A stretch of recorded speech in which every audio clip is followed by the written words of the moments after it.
Welcome back to the Culture Crusade. It is good to be back. Good to see all the awesome people in chat. Thank you for joining us. It's good to see you too, Dev. How are you, mate? Yeah, doing pretty good. Been a Pretty good. pretty good day so far. Yeah. Yeah. Like, even though that we might be completely cooked, you're still doing all right. Well, as a devil, I'm used to that. Yeah. It's almost like you could pick a cause of how we are cooked these days. There's war going on, there's social decay, political turmoil, AI AI, apocalypse, meteors. meteors. Oh, the meteors have taken a back seat these days, haven't they? Barely anyone has even mentioned meteorites, except maybe like Elon Musk occasionally with his desire to colonize Mars, and the fear is that could be a world ending meteorites when it comes. That kind of comes up with Elon, but other than that, I don't hear the meteorites have taken a back seat. And the next one that I'm very happy has taken a back seat is climate disaster. That one has just kind of been pushed to the side a bit more, and people are also are not buying the climate apocalypse narrative as much these days, though. Like, if you were to pick one, what is at the moment? What do you think is the most likely global apocalypse cause thing out of all the subjects you could pick at the moment? At the moment, it's probably going to be something AI related. Probably. It isn't. AI has kind of come up to the top. There's too many movies saying, declaring that very scenario. It has. You'd think we would learn from the wealth of fiction we have exploring this topic about the dangers of AI. But no, we haven't. And it's just that might be the very topic of this video, because Moist Critical has recently done a video entitled "We Are Completely Cooked," talking about this, and I definitely have a couple of thoughts to share. And people see me as this big AI advocate, and it's like, no. I love AI art, but there's a whole other world of stuff that I've actually been very consistent on about sharing my concerns with. Yet, having said that, I still do know the subject quite in depth because I've dove into it to try and understand and explore this stuff. And it's interesting just the assumptions and the false kind of premises that people do come in with it. And Moist Critical has got a couple of those false assumptions in there. It's not to say that there's nothing to be concerned about. And that's what we will discuss as the main topic of the video. But before we get there, there's also just some other preliminary topics, some kind of casual chat. Because, look, this isn't really a political thing, but you can't escape the whole doom and gloom World War III stuff that's been going on lately, and I'm just finding it so tedious. I mean, I hate war. Let's avoid it. I mean, at the same anyway, I don't really want to get into it, but yeah, there's wars going on, wouldn't you know? And I'm not sure if they're gonna continue growing, escalate, or not. Like, Arch had an interesting take, and I hope he's right, where he's just saying they're just blowing off excess, military material, and they're gonna run out of steam and it'll go nowhere. And it's like, that'd be nice. I'd like it if we avoid World War III, but we'll see, won't we? We'll see. Pretty nice, yeah. Would like to avoid that. Yeah. Hey, Wonko the Sane becomes a new member. Thank you, mate. Thank you for joining us. Did you happen to catch How to Train Your Dragon this week, Dev? No, I didn't. I didn't go back. I like to factor in one movie a month, maybe. I did that. Spent that on Ballerina. Yeah, I did. I didn't see Ballerina, but I saw How to Train Your Dragon. In fact, there's a review on Night's Watch, and I enjoyed it. Actually, I heard it was like a shot for shot remake. Yes, and I've had complicated feelings on that, because at first I was thinking there's no point. Okay, if you want to do live action, wouldn't you want to do something to fill out some story that isn't there? Also, perhaps make it more realistic, because it is live action, and like a gritty. When I say Game of Thrones, I'm not saying like Game of Thrones in the sense of mature content. Say Game of Thrones in the look, okay, the actual look of it. How to Train Your Dragon, the Game of Thrones style, could be really, really cool. Where the Vikings goofy, but that would kind of betray the core. Like there's some. I love the themes. I love the themes of How to Train Your Dragon, but making it too like real and gritty and stuff would betray the lighthearted humor tone of How to Train Your Dragon. And so even though that type of adaptation I would find interesting, I don't think it would do the original justice. And the only adaptation that I can really point to that specifically and intentionally changed from the source material and made it better, because they usually never do this, is the Cinderella live action remake of the Disney animation. Brilliant, better than the animation, and by necessity not only changed, but also fleshed out the prince, his father, more characters, more reason for the stepmom. Like, it's just a great film, and those changes made it better. But that's the exception, not the norm. But any show, movie tries to adapt and change something from the source material, they butcher it. And I watched the original How to Train Your Dragon. It's a really good movie. It's full of energy, very kind of goofy, stuff like that. And then with a live action version of that would just like shot for shot would just be the exact same movie, but less soul, less energy, less liveliness. Ironically, in the live action. Kind of. I thought that. Legitimately thought that coming in. I thought it's like, well, there's no point if you're doing literally a shot for shot remake of the original. Why then? Like, I can see the point of a live action remake if, again, you're making it more realistic. You think there's some improvement needs to happen or something like that. But because Hollywood is Hollywood at the moment, whenever they try and change something these days, they ruin it. And it seems like a much safer bet for them is to just do one-to-one remake, but then it comes back to what's the point? Well, it kind of feels remember when YouTube did Rewind and they did like 2018 Rewind with like Will Smith, and it was a super duper cringe. It was like everyone was dunking on it. And so the following year they did a Rewind. We're like, okay, and oh yeah, well, we're just gonna take the most viewed videos on our platform and make Rewind with that, so you can't complain. It's kind of like that. So we're not creative enough to put together a non-cringe Rewind. So we're going to revolt against you by just going with the numbers, cold hard numbers. We're not creative enough to put together a creative live action remake of How to Train Your Dragon. So what we're going to do is we're going to sidestep all your Shud boy complaints, okay, and we're going to just do a scene for scene reshoot of the of the original movie, but live action this time. It kind of feels like that kind of reaction.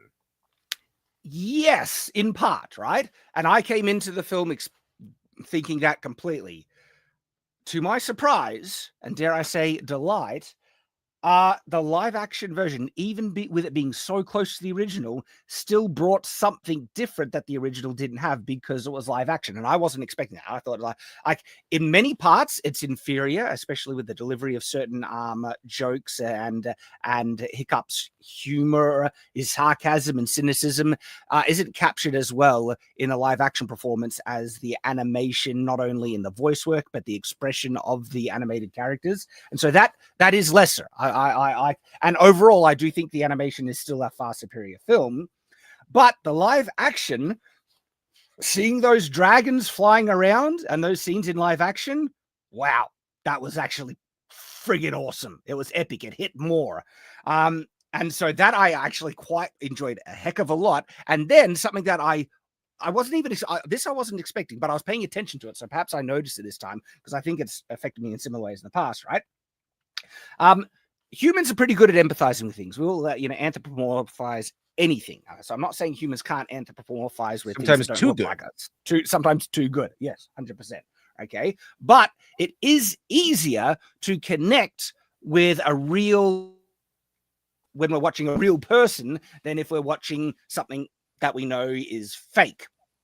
And I think one of the perfect examples of this is actually kind of violence. I find watching real world violence hard to watch. Like, I right. But fake violence, not a problem. Okay.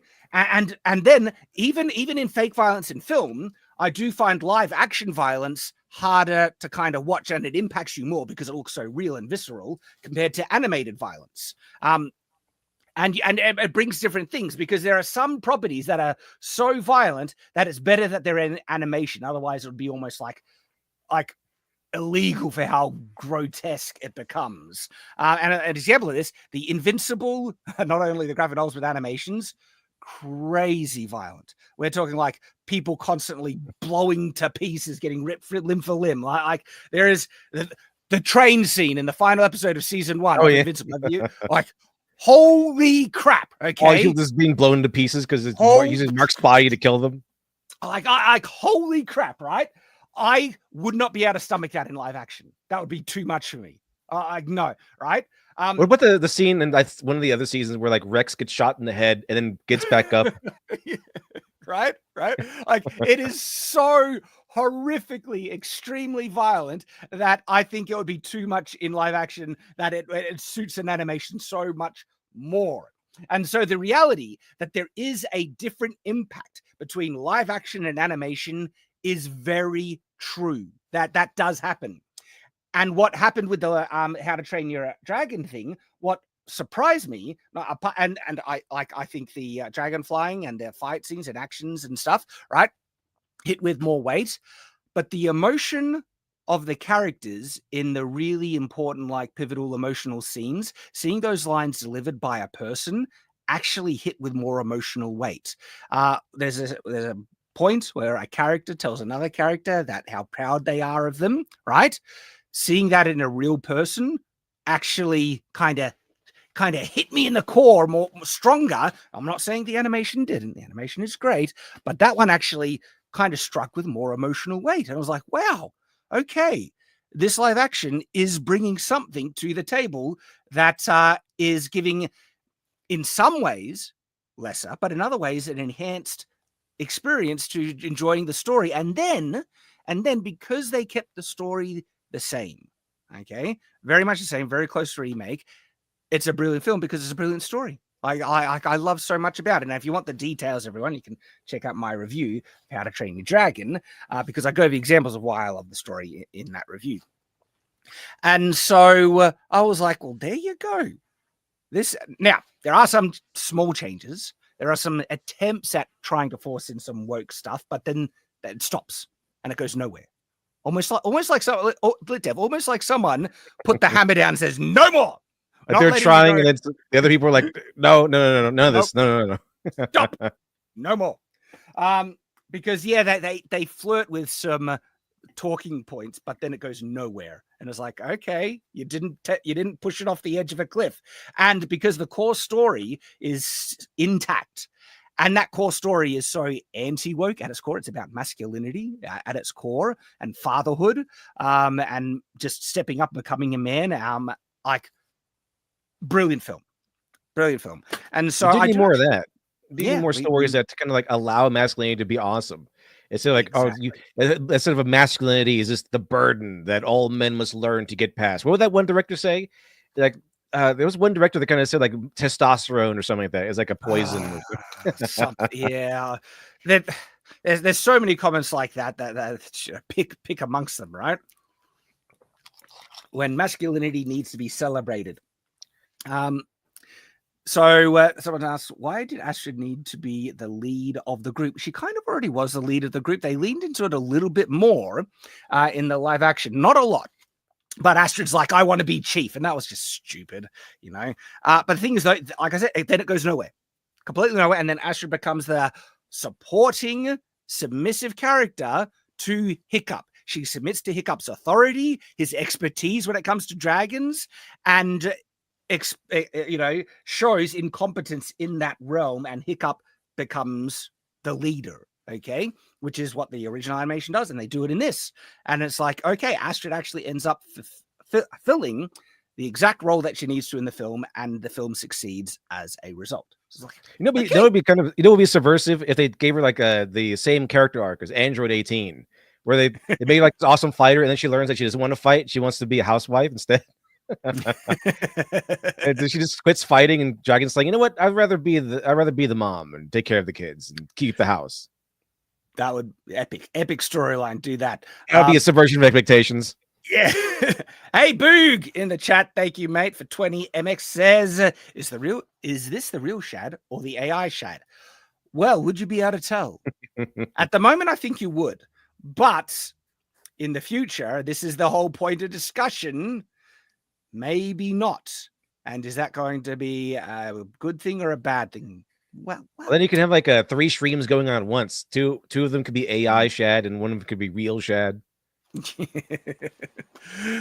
Maybe we will. You could be on Friday Night Tights and streaming on your channel and be on EFAP or something at the same time. Yeah.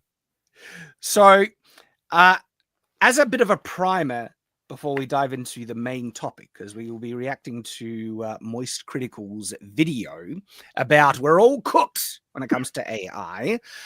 There is another AI topic of interest and discussion where Disney and Universal are suing Midjourney for copyright infringement.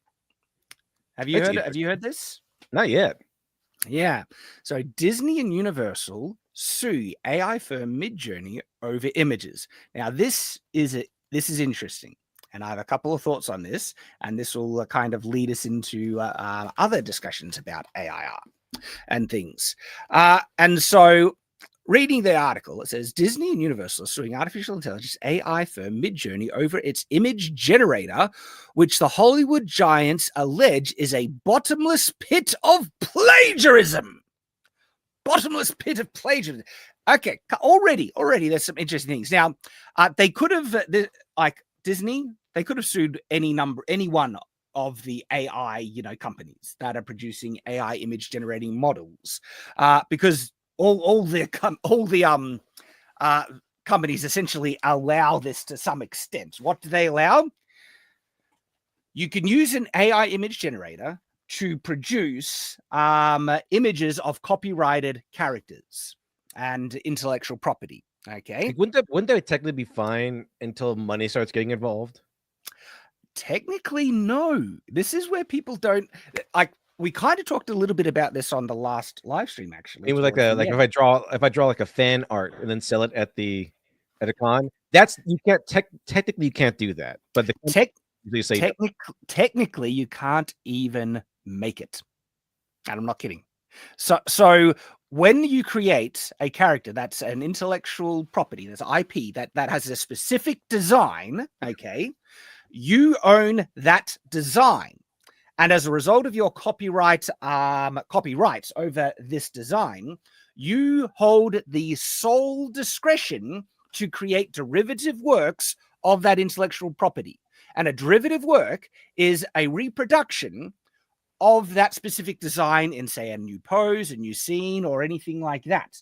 The copyright holder is technically the only one that's allowed to create derivative works of the IP. A fan art, okay, of an pre-established intellectual property, a character of a specific design, if you draw Spider-Man, if you draw Goku and everything, is a derivative work. And technically, anyone doing it without a license to produce it from the intellectual IP owner is in breach of copyright. So even fan art is literally, on the technicality of the law, in breach of copyright.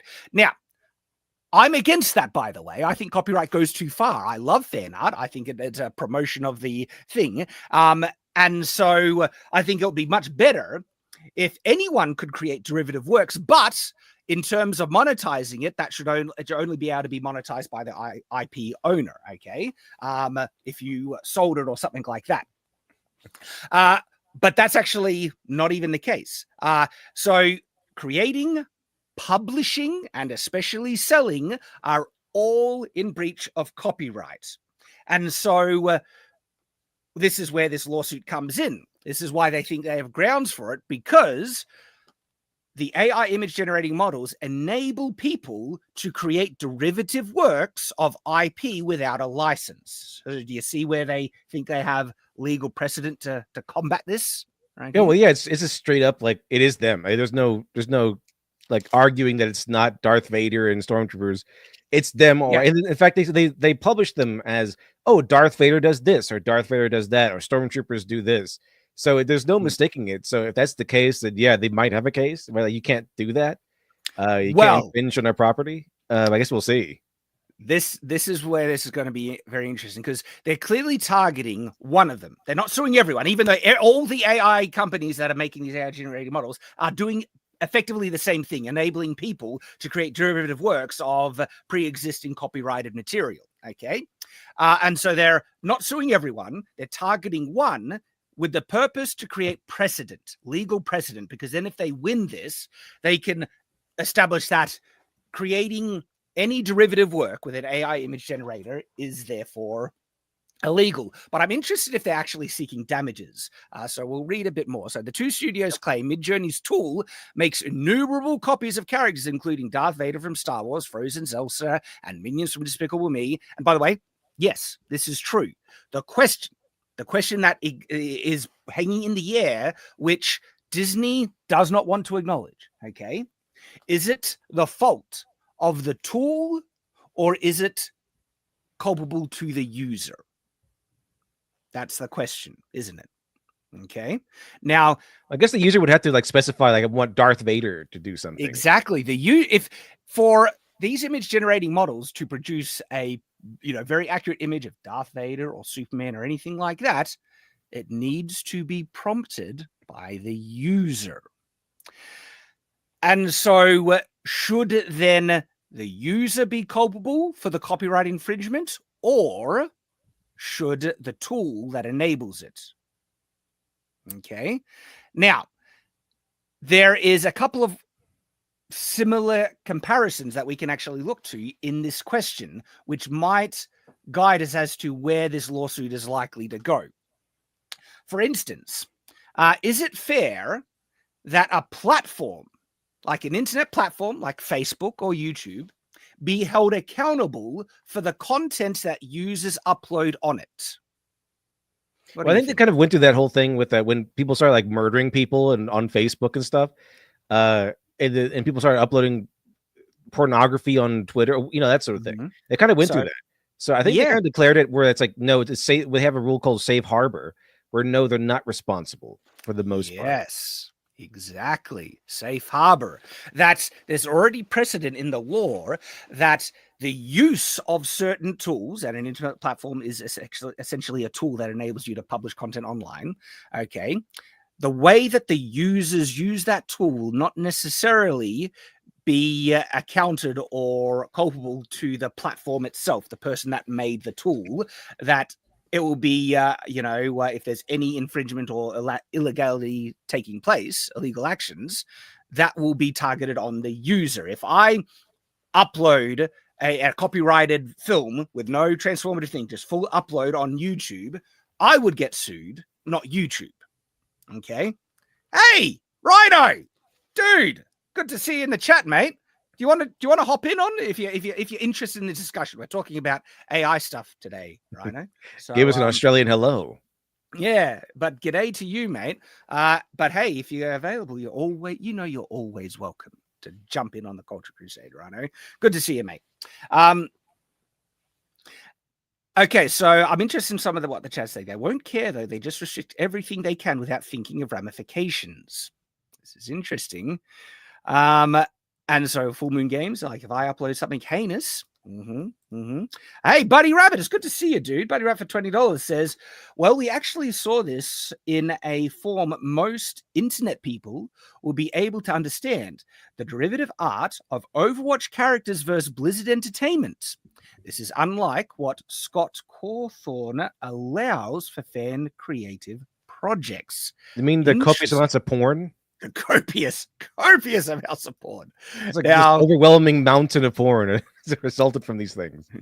No worries, Rhino. I hope you get through your working day, man. But thanks for kind of hanging out and listening to us while in the background. Appreciate you, dude. So this is interesting. This is no different than pirate sites at this point. They can't stop the AI generation as it becomes more advanced and requires less resources being able to run on personal computers, as an example. Oh yeah, they definitely can't stop it. It's done. It's no way. No, because even if like they bury Midjourney into the ground and destroy them in this lawsuit and they win everything, right? AI generative models are already open source, okay? And so open source means like you can't really stop the company or distribution of it. People have it on their local computers now. I can generate any image of Darth Vader AI with my local image generating model. The genie has already been let out of the bottle. The genie is out of the bottle, exactly. Now, there is a difference between the open source models and the commercial models. The commercial models always seem to be a little bit ahead in technology, the open source ones, but there are some wild open source AI models that are already dropped that haven't really become accessible, but have been released open source that we know are in the pipeline. And so this isn't like Disney, I don't think, believes that they're going to be able to stop this train at all. What Disney and Universal want to do is to control it. So they're not going to be able to stop people from generating it, but they want to essentially still make it illegal, make it more difficult for people, even though they won't be able to stop it. And then what they want to do, their perfect world for Disney and Universal is to stop all of the regular plebeians from being able to benefit off of AI technology, and for them to just abuse it to the ends of the earth. So I think that what they also want to do, I think they are going to try and want to make it illegal to train new AI models off of their intellectual property images. Okay. So essentially, what we might face is like we might be saved from AI due to corporate greed, sort of. No, that won't protect us. No, that'll make it worse. That'll guarantee the AI apocalypse, and I'll talk about that because later. You're rebellious. This like, oh, take this, corporate asshole. We're gonna make 10 more dude models. Well, nearly all the bad stuff that you can get from AI will be just as prominent if large corporations are controlling it. They will spit out the sludge, the endless sludge that will drown the world in AI cannon slop. sludge. It'd be cannon sludge. And then they're the only ones profiting off of it. That's their dream, okay? Disney and Universal wants... They don't have a problem with AI. They love AI. They want to use it to reduce workload, to maximize output or everything. What, do you mean we can spit out Star Wars shorts of a stormtrooper talking about his vlog in like a couple, like just spit out an endless torrent of this stuff and rake in massive amounts of cash? Hell, like it might be interesting to see like there might be like a scam going on in Hollywood soon if that happens, where they might have the oh, you want to audition for a role in our upcoming movie? Well, okay, here's this contract, and within the contract is like the rights to your image. Yes. And then like, oh, sorry, you didn't get forever, and you didn't get the part. Sorry, go home. But your image, you are in the movie because your image is in the movie, in this AI slop movie, and you don't get any money, but they get to use your image as some background character or even a hero. And then they just churn out all this stuff and they profit off of it. I can see it happening. And so, the abuses. So many. The abuses that Hollywood would perpetuate with AI technology is actually horrifying. They will have little, like you said, little clauses hidden in contracts that will give them the rights to your likeness in perpetuity forever. Right? And people will unwittingly sign away. And then you're like, a character will appear, an AI character will appear in a movie. That's Wait a minute. Hang on. I auditioned for that role. That's me. What the hell? Yep. And then Disney wants to stop everyone else from making like Star Wars content or anything like that, because they want to be the only ones to rake in the cash and get the money and to control it. And if that is the actual, horror future. Okay. We will be talking about the AI kind of sludge and oversaturation with AI content, which that's involved more with the most critical video, okay? Because even if Disney, say, wins and everything like that, because AI is open source, that sludge pipeline will absolutely still just be pumping, right? Pumping out.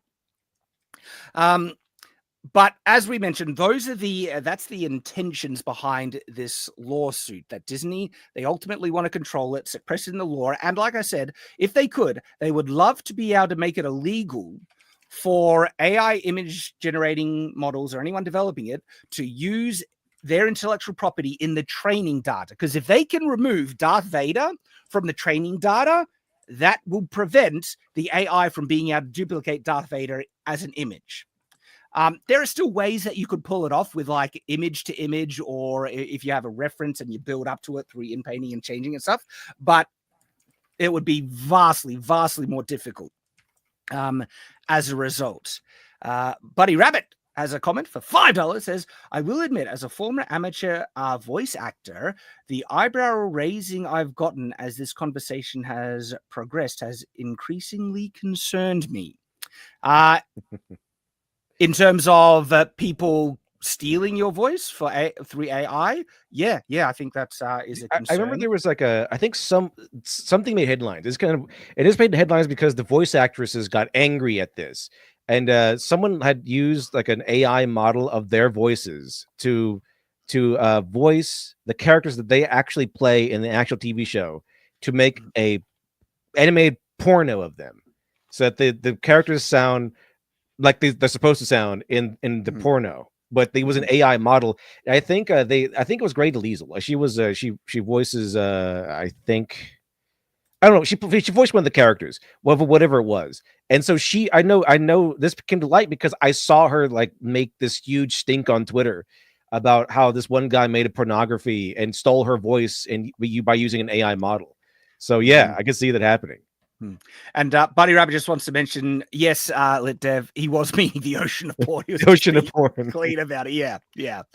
Like it's kind of depressing. It is depressing how influential porn is for pushing technology.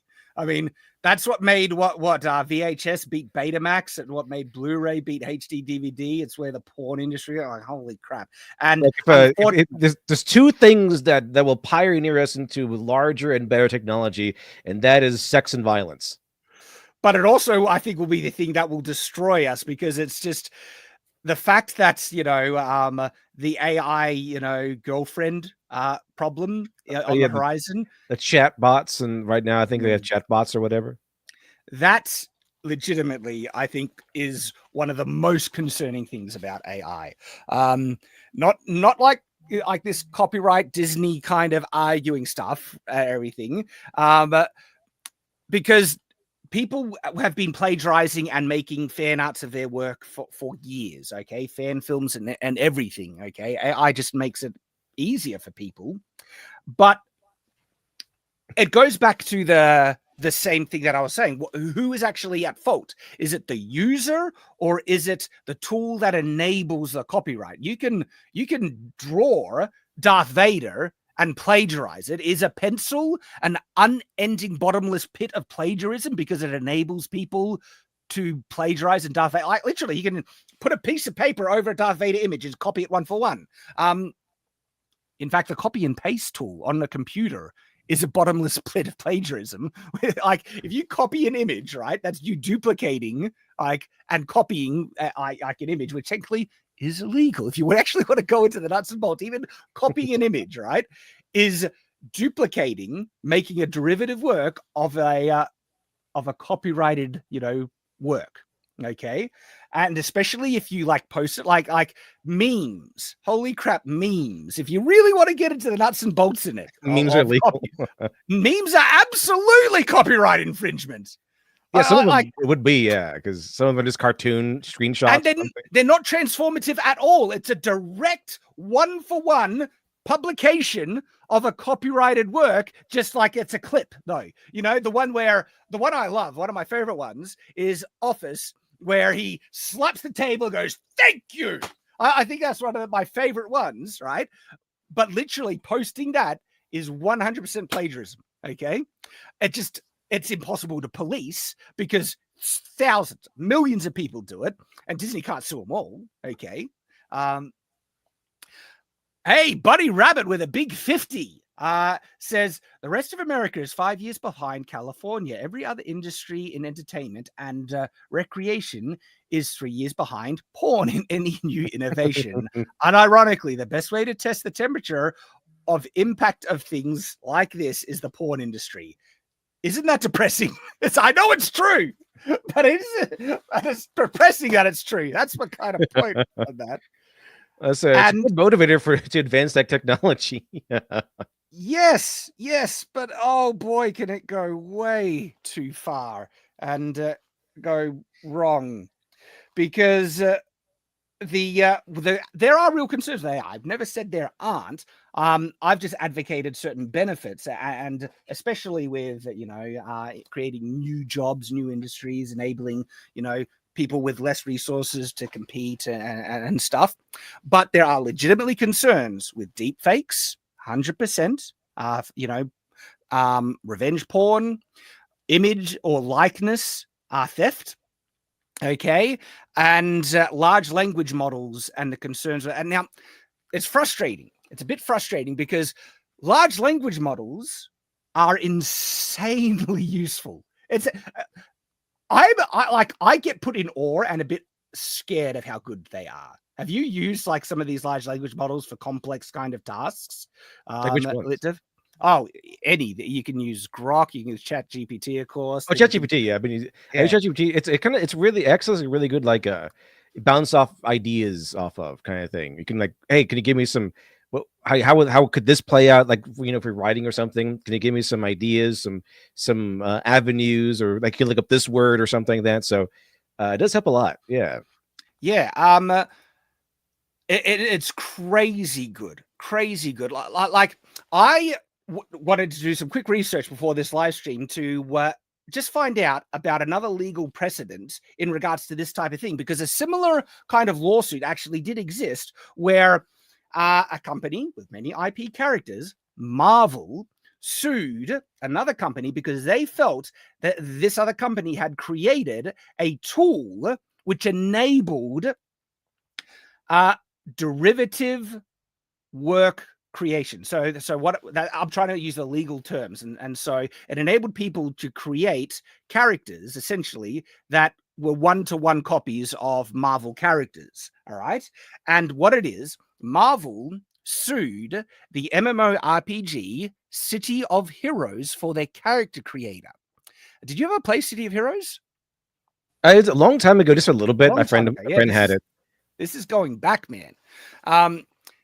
I played some of City of Heroes as well. And if you remember City of Heroes, let's bring up an image of classic City of Heroes. Okay. This is old school City of Heroes. It was fun when I played. I played for like an hour. It was fun though. Yeah. And what was fun about it, it had this crazy detailed character creator. Here's an image of the character creator, if you see that right there. And you could like put shapes on the chest and then reorient it and make the shapes, and that enabled you to essentially copy superhero logos and stuff. And you could, with the character creator, make a very convincing duplicate of nearly most superheroes that already existed. All right.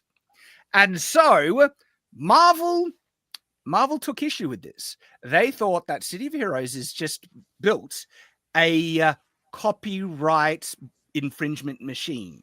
Okay, because when you make a character that is a duplicate, a derivative representation of a pre-existing IP, that is actually copyright infringement. Okay, it is.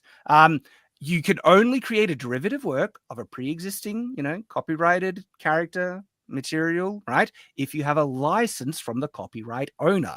Only the copyright owner technically has the legal right to create derivative works.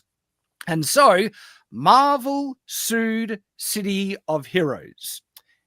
Now, this is kind of similar to Disney and Universal suing Midjourney for the same kind of precedent that, okay, you've got a tool that is enabling people to create copyright, break copyright law.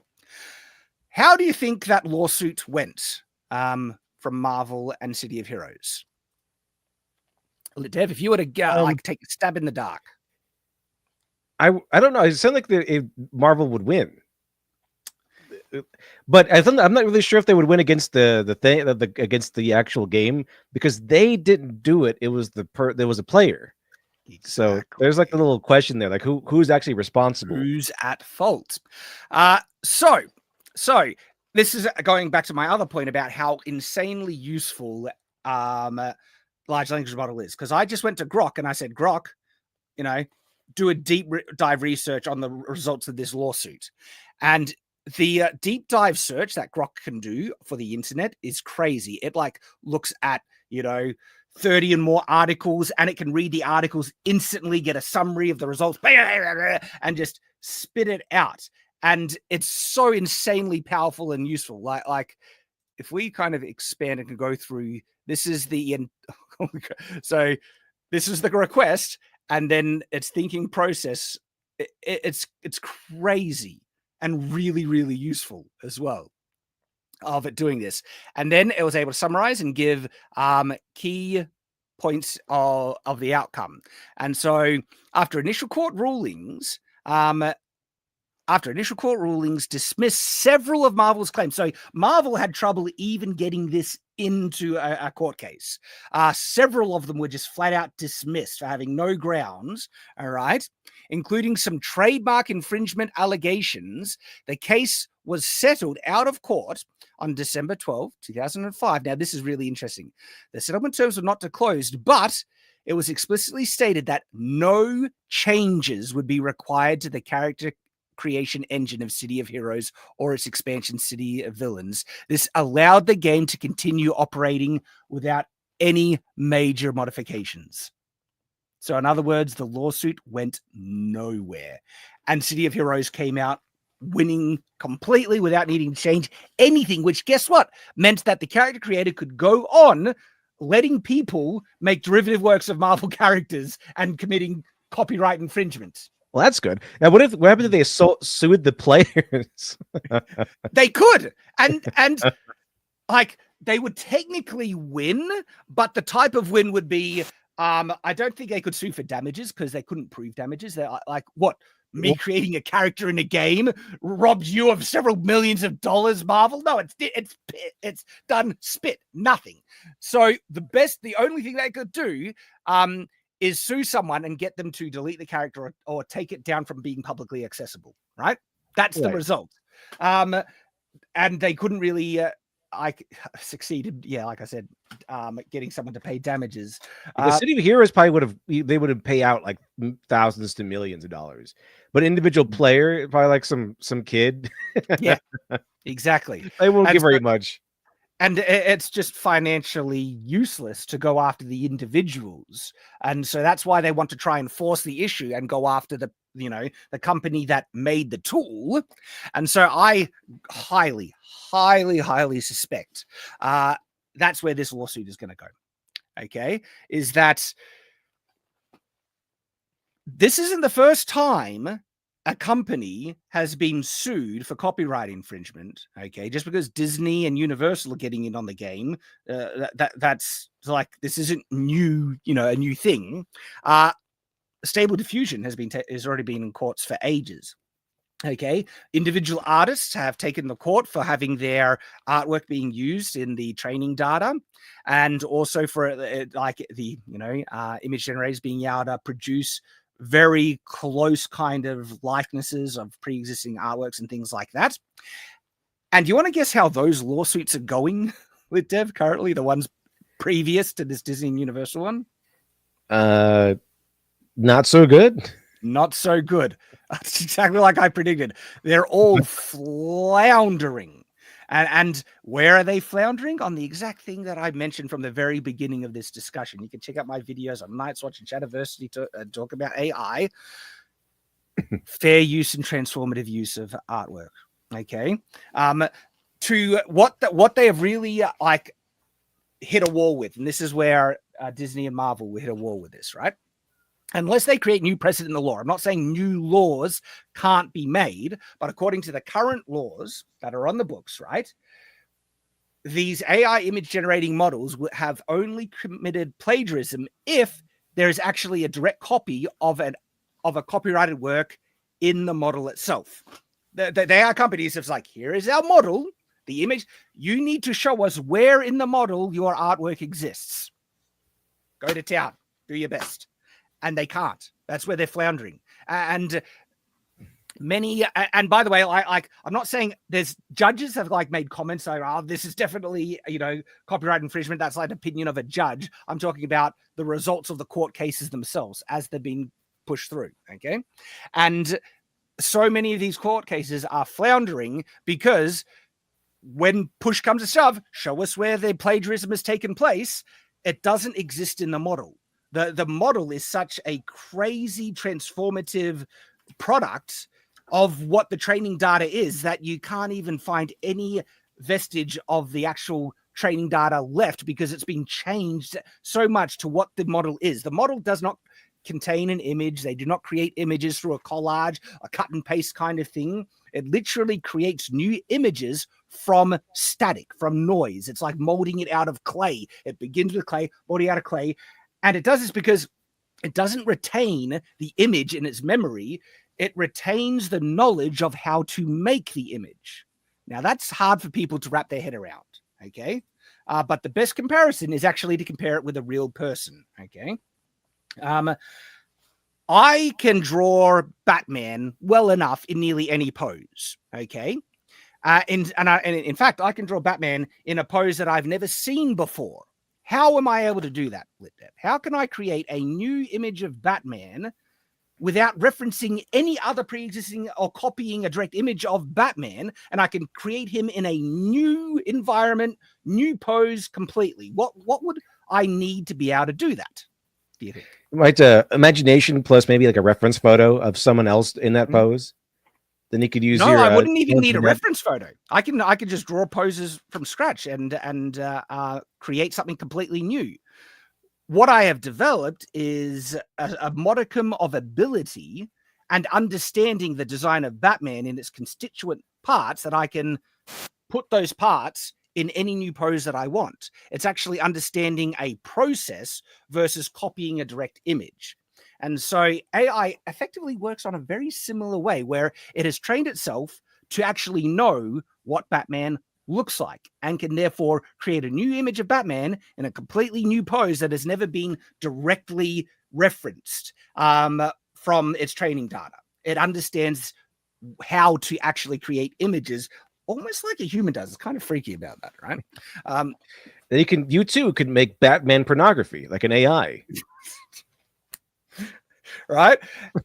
and then the other side to these lawsuits is that these AI image generating models will never be able to produce plagiarism, an image of Batman, without the user telling it to.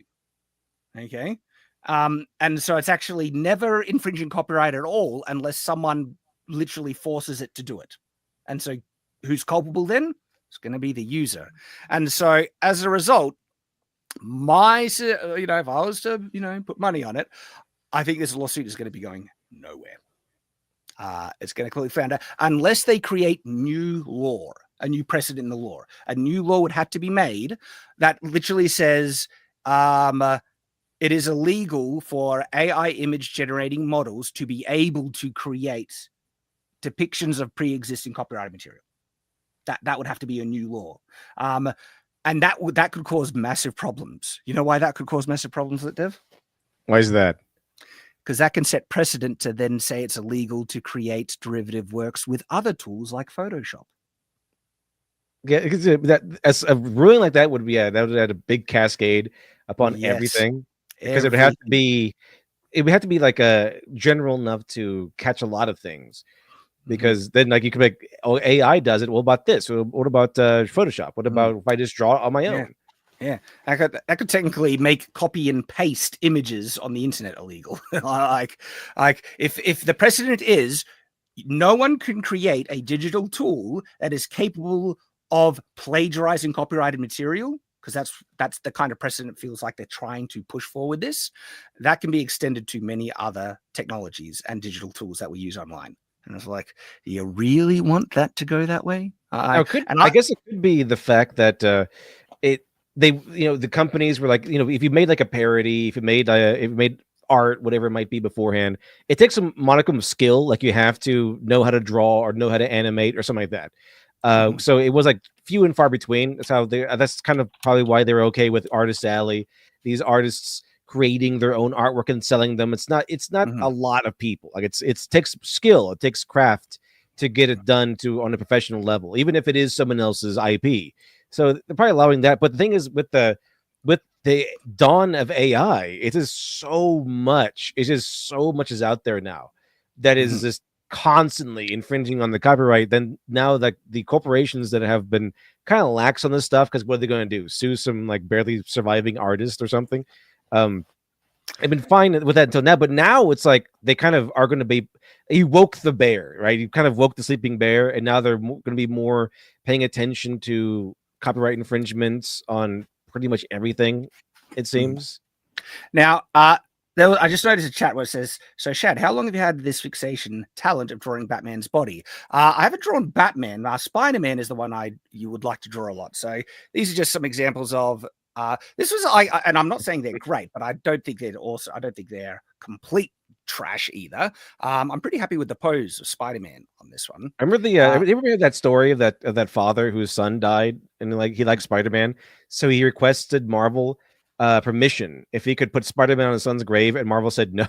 Oh, isn't that like that's like I get annoyed with how overbearing copyright law is, and that's exactly what Disney and Universal want to do. If you're on the side of good, get the AI, that will the only result if they win is giving greater power to the corporations to control their copyright overbearing and to destroy people from making fan arts or like Spider-Man on the gravestone and everything. But no, I do like to draw, and Spider-Man was the one that I like to draw a lot of. And so this was just like a test comic panel. I'm not saying it's the best thing ever, but I don't think it's terrible. As Spider-Man, Wolverine, Captain America. I think I have a colored one somewhere. But even if you can't draw, okay, I think if you want to create a fan art image of an IP, I think fan art's brilliant. I think it's great. And if you want to use an AI image generating model to do it, go to town. I think the actual, if you want to look at moral ethics and everything, profiting, making money off of someone else's IP, I think that you might have more of a moral grounding argument to say, hang on. I think that's kind of where they'll start checking you at the door, because I think that's kind of it might be that is where they could start claiming damage, especially if your fan art takes off and you get millions of dollars or thousands of dollars for it or something. But that's it. Fan art is free advertising, so it's kind of a sign of a healthy fan base. 100%. 100%. Now that's why, for the most part, IP owners aren't idiots and they don't enforce their copyright control over fan arts, because unless you're like Nintendo or something. Unless you're an idiot like Nintendo or right, yeah. But you should absolutely embrace it. In fact, I think fan arts should not be illegal at all. Okay. We just I just want to quickly catch up on the super chats. Boog for 20 says, I want my Star Trek holodeck so I can GB to the 80s. Go back to the 80s. Hell yeah. And by the way, it is free AI technology that'll, like, if you ever want to try and achieve holodeck kind of stuff, AI is the way. Because literally, that's what AI is recreating, an environment and images, right? Usually off of other IP and stuff like that. That is a computer creating a digital product. Okay, AI. Could you imagine the horror shows we would get if we had holodeck technology? Like the massive amounts of weirdness that we would get with holodeck stuff. It's like all the degeneracy, all the debauchery. Oh gosh, that like people think holodeck. Let's create classic stories. Like no, that's not how holodeck. No, it's not going to be Sherlock Holmes and Moby Dick. We know how we know how holodeck is going to be used. And Quark on Deep Space Nine, he knew how they would. He just sells you like prostitution programs and stuff. Holy crap. He's like, what's his like Orion Love Slave or something? Yeah. Buddy Rap for 10 says the writing on the wall was bands and Spotify musicians copywriting melodies 10 years ago on the up and comers, but we're all doing the surprise Pikachu face about it here. Same pile, different stink. Where like they want control, they want to try and copyright everything. But over against this, it'll still be Moby, Moby Dick. Lit Dev. There'll still be plenty of dick. Yeah, I think there'll be that. So it is. If that lawsuit goes anywhere, it will not result in good outcomes for individual artists at all. It'll just expand the control the corporations have over the IP to put down the ban hammer and invoke legal actions against many tools that enable people to create derivative works. Okay. The current laws on the books actually cover it perfectly fine. Okay. Like fair use, because I am annoyed with how overbearing and copyright can go. I think it lasts too long as well. I think things should enter public domain much sooner, and I say that as an IP owner and author. All right, and I'm half tempted to just like release my IPs and stories into public domain on my death. I'm thinking about it, Lit Dev, but I do get that authors might want their children to be able to benefit off of their work for a bit longer, but it goes way too long. Okay. And so it'll end up like J.R.R. Tolkien was your son took care of it, but your grandkids, they sold that off for crack money. Boog for 50 MX says, computer make a 2:1 scale copy of Chun-Li, increase size twofold, lock holodeck doors, and disable safety protocol. You're dead. You're gonna die, mate. Don't do it, Boog. Teal gray hot. Very hot. Very hot. And so because I think copyright goes too far, that's why I'm such an advocate for fair use, because thank goodness there is some common sense applied to this that is like, you can use copyright material in certain ways. Of course you can. And transformative use and parody, these are all really important things. And so I'm a big advocate for fair use. And when this whole AI thing exploded with people losing their minds, all right, I looked at it and I could not escape the reality that this comes under fair use protection.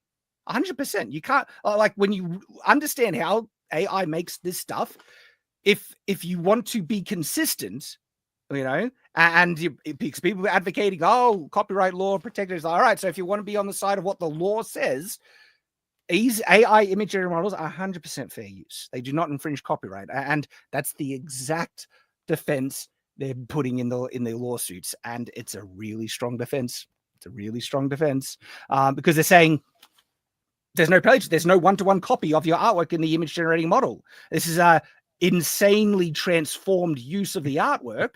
And the real Darth Vader has 5 fingers. This one has 6. Right. Obviously, it's not the same guy. Yeah, and then they say this will, like, the AI models have been trained and guided very strongly to almost never spit out a duplication of any training data, because that's a mistake. That's overfitting in the training data. So they train that out of it, right? Or even spit out intellectual properties like Batman randomly appearing, unless you ask it to, you force it to. Okay. And so they have a very, very strong defense to say it's the user infringing copyright, not an inherent function of the tool, just like Photoshop. And that's what Disney and Universal are going to have to try and tackle with. And I think it's going to go nowhere unless they create new law, as I mentioned before. But that is not the main concern of AI technology in my mind. I actually think AI art and image generators are one of the perfect examples of how you want the technology to be implemented. How it cannot do anything unless you force it or tell it to. That's good. You do not want AI to think for itself, and you don't want to treat it like a person. Okay, these are not people. I mean, be polite, just in case. But I do that. I do be polite just in case. I mean, have you heard like that one joke by Dane Cook, where he's like, there's a weird guy at work and everyone's mean to him because he looks so weird, but he's always nice to him, because like one day when he comes to work to shoot up the office, he's gonna be like, thanks for the candy bar, and then spare his life. That's kind of the same mentality. Uh-oh. Are you muted, Chad? Sorry. How long was I? Just a few seconds. Just a few seconds. Buddy Rabbit, you can't enslave a toaster or a screwdriver. Exactly. This is a technological tool. See, that's kind of what the whole idea behind Measure of Man. Remember? That was behind Measure of Man. That's a mistake. That's a free the AI. Give it. Give personhood. Yeah, it's a Measure of Man. That's what. And also, they had a stupid one. A stupid version of Measure of Man on Voyager, where they're trying like the holographic doctor is now supposed to be a person. Yes, this is what I do, Boo. I treat the AI nice just in case, even though, yeah, this is a soulless machine. And one of the concerns why I feel you should not want to give the AI sentience or push it in that way is the uses that we want for AI. Nearly all the uses that we want for AI is for it to be a slave and to do everything that we tell it to. Okay. So I think Star Wars is right about it then. So they treat droids like non-persons. Like hey, get them out of the bar. What is the general history of or moral ethical standard of enslaving sentient life forms? Well, that was the issue that came up with the holographic doctor, because they wanted they were going to they decommissioned his program, and then they're going to reuse all the holographic doctors for the old version of the holographic doctor as like a slave labor force. But they're not real, so I don't know. Like that was the whole question about that episode. Like, is that ethical? Is that not? And also, the doctor wrote a book. That was another issue. The doctor wrote a book, and so like, okay, who owns that book then? Does a doctor own the book? Like, does that mean he's real, or like, what does a company own the book? Like, does the holographic fake doctor get money? Like, what's going on? So yeah. Because in the case of the doctor, in Star Trek creating a book, right? No human guided it or told it to create the book or collaborated with it or anything like that. That was on its own. The AI choosing to make it of its own. So there's no human contributor to be able to attribute ownership to. And so that would be that's a vastly more problem. Where when it comes to like copyright of AI material that humans are making, all right. There are multiple precedents to justify humans owning the copyright of that. And we're going to get into this one soon. What if you go ahead and like ask the AI to do something? You don't ask it to write a book, but you ask it to write something else or do something else, and it writes a book on its own. Like it just writes a short story on its own without you prompting it. What about then? Would that, because it could do that. It could possibly do that as a proper response. Yeah. You know what I think should happen then? I think the law of salvage should come in. So I'm not sure if I'm using the correct terminology. I found the story. but yes, the first human to find it gets to say, I claim it, it's mine, I own it. That should be, like literally, if you can say it's free game, no one owns it, right? Well, hasn't the precedent in human history, the first human that finds it gets to say it's mine then? Isn't that how salvage works on the open seas? That would be kind of funny, because you could technically run into an issue where you publish a book and then it might become famous, who knows? And then you might have no idea what's in it because you didn't read it, you just published it.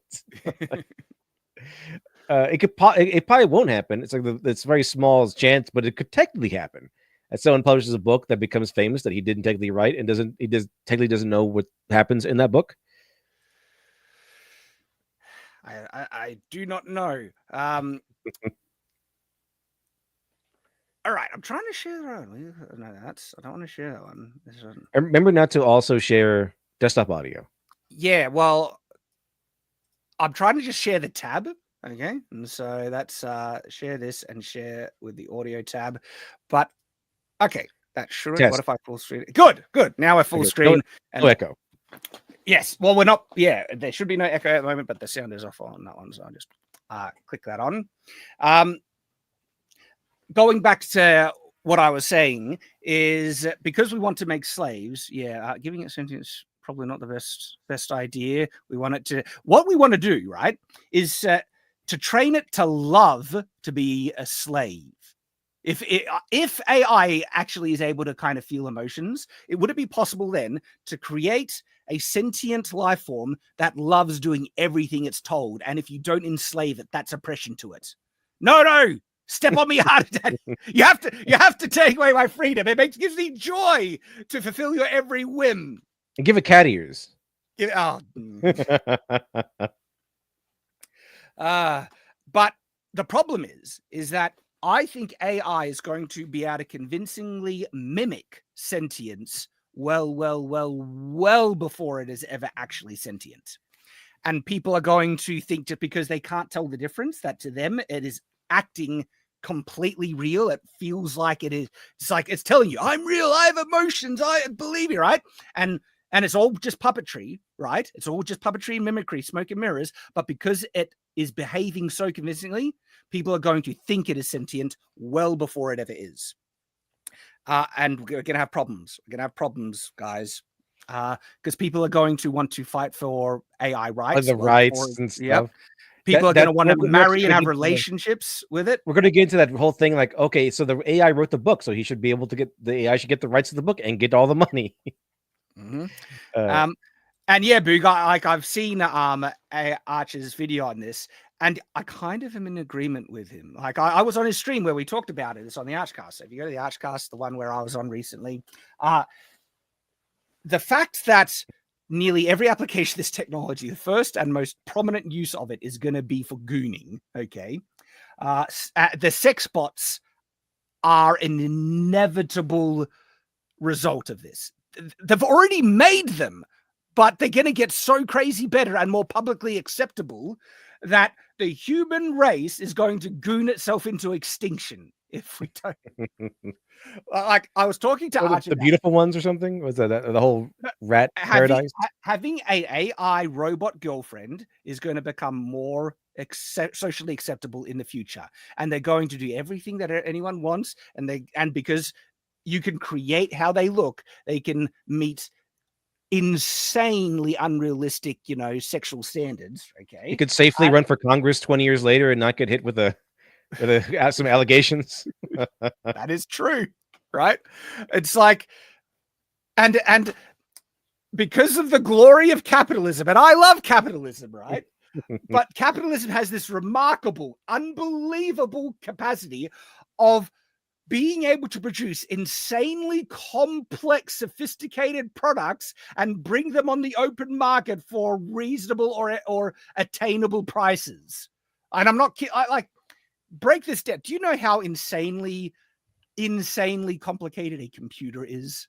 Like the technology required to make these things. No human can make a computer on their own. Yeah, like it requires the most bonkers collaboration. And have you seen the videos where people dumb this down and just even bring up a pencil? No human can make a pencil. Have you seen those ones? I don't think so. Well, yeah, there's videos like no single human can make this pencil to mine the graphite, to get the wood, to get the paint, to get the metal and the thing, everything. Like for a human to do this pencil on its own, all the materials is impossible. And they give it as an example of the glory of the global economy and capitalism that through that we can make remarkably sophisticated products at near pittance prices. And we're talking about pencil, but then you can make even like computers and cars. Cars are such marvels of technology and engineering, and nearly everyone can get a car, either secondhand or whatnot, right? And so because of that, capitalism will enable robots to be remarkably accessible. And after the first few generations, it'll be the secondhand market, right? Because it's a trauma thing where it's like, they ever had that at a warning video, like stop making out with that robot girl. That's where the society's going to fall apart. The only will it cause extinction of mankind? No, there's going to be a couple of pockets that will survive the slow, and it's not like I have a feeling it probably won't be an apocalyptic war. It'll just be like humans stop having children, and what's the word for if they stop breeding and societies die out because of no children? I'm sure there must be a word for that type of extinction. And the only groups of people will be the kind of fundamentalist groups that reject the AI girlfriends and technology. So religious groups like the Amish. Religion will save Yep. the day.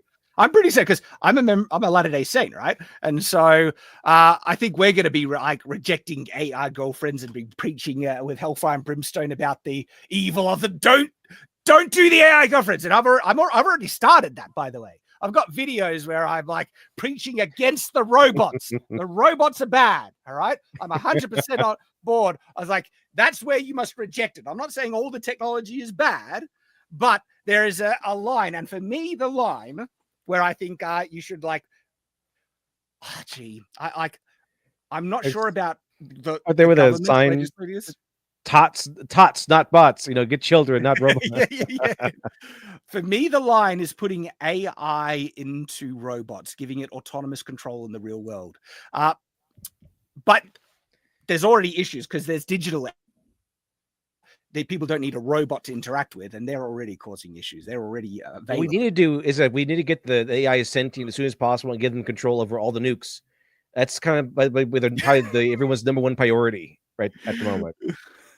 I bet you like if we did get like AI girlfriends and stuff like that, the leftists and the SJWs would wipe themselves out because they're already aborting people. They're already aborting all their babies. So, I mean, and they're already like top tier. Their whole lives revolve around gooning already. So all the Redditors and leftists and like the Destiny types, yeah, they'll definitely do this. I wish we could learn from our fiction about the warnings of this. Now, I wish this was the case. The Sixth Sage, which says, lol, yeah, but real girls are better because they are people. They would take an active choice of individuals to say, no, I'll only, seek human companionship. The issue is, the top end of the, sexual marketplace, the top end of the most attractive women are mostly completely inaccessible for most men. And it's same in reverse. The top end of the most best looking guys are, out of the league of most women. Okay. AI is going to enable men to artificially have the most insanely gorgeous woman you can ever imagine and not have any problems with it at all. They'll do everything you say. Okay. And that's the concern. I think there will be people like me who will just say, reject it. Don't do the AI girlfriend thing. But most guys will, and I think and then most girls will. Especially in America, and like where it's like the what's it called? The male loneliness epidemic, where it's just like they can't stand the modern day American women. Because they're all like, real relationships are hard. You're absolutely right, Blue Speedster.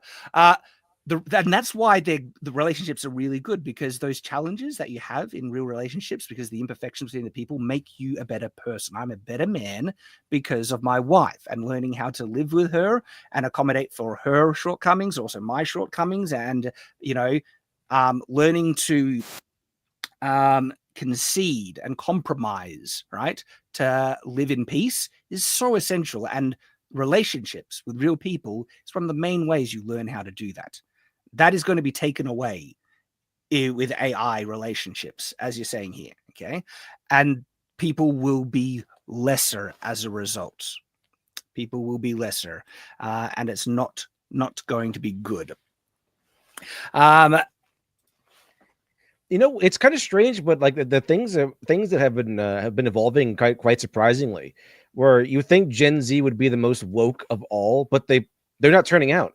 People are recognizing that all these marches and everything is just like old boomers and Generation X people and some cringy millennials. It's just, the Generation Z has been like really defiant in the face of like the push for wokeness and the demands for wokeness. So maybe they'll be like, "Nah, our parents are getting these sex bots. It's weird, bro." Reject the robots.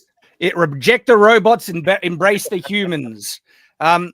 And they can reject woke. They can reject the bots, maybe. I actually think, right, I would be perfectly fine if AI technology and development stopped, like even right now. I think the technology has advanced already so much that it is a world-changing technology, and it can be hugely beneficial.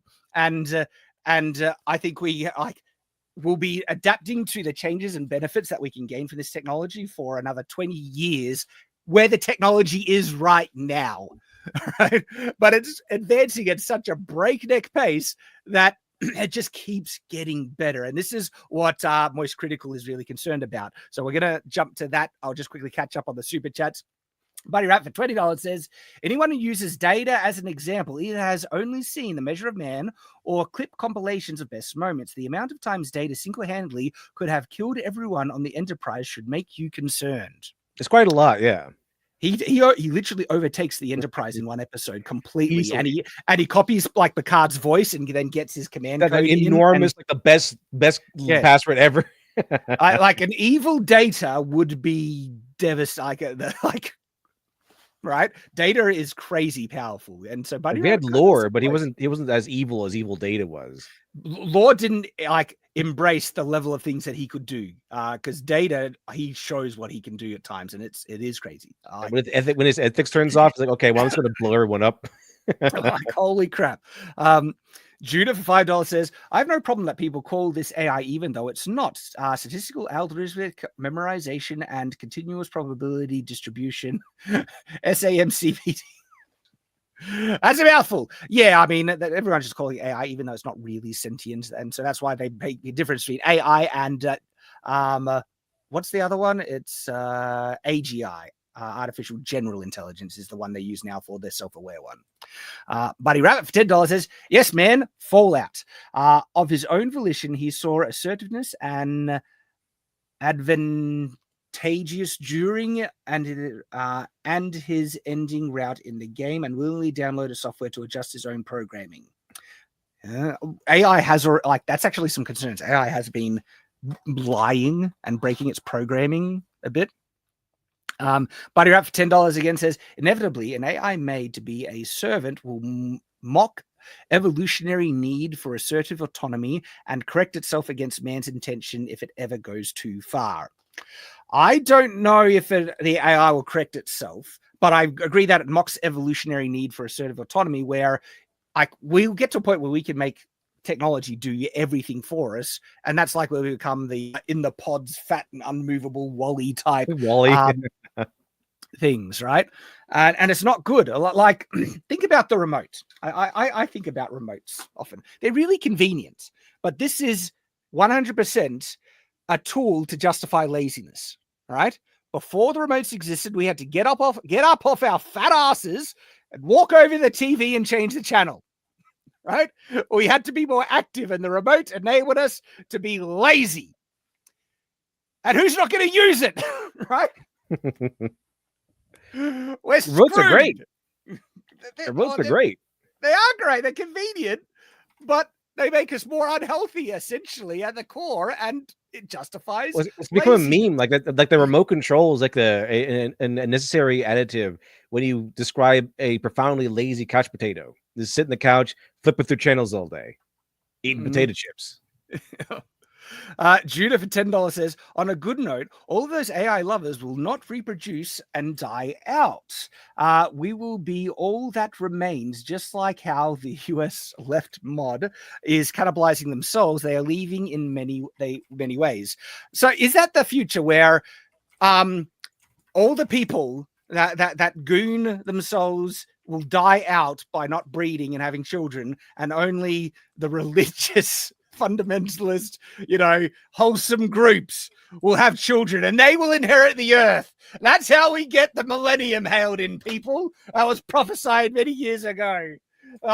We thought Revelations, the battle of Gog and Magog, Wormwood, and the horsemen of Apocalypse, right? It's going to be hellfire and brimstone. It's the complete reverse. The actual destruction prophesied by Revelations was the soft self-extinction of all the wicked.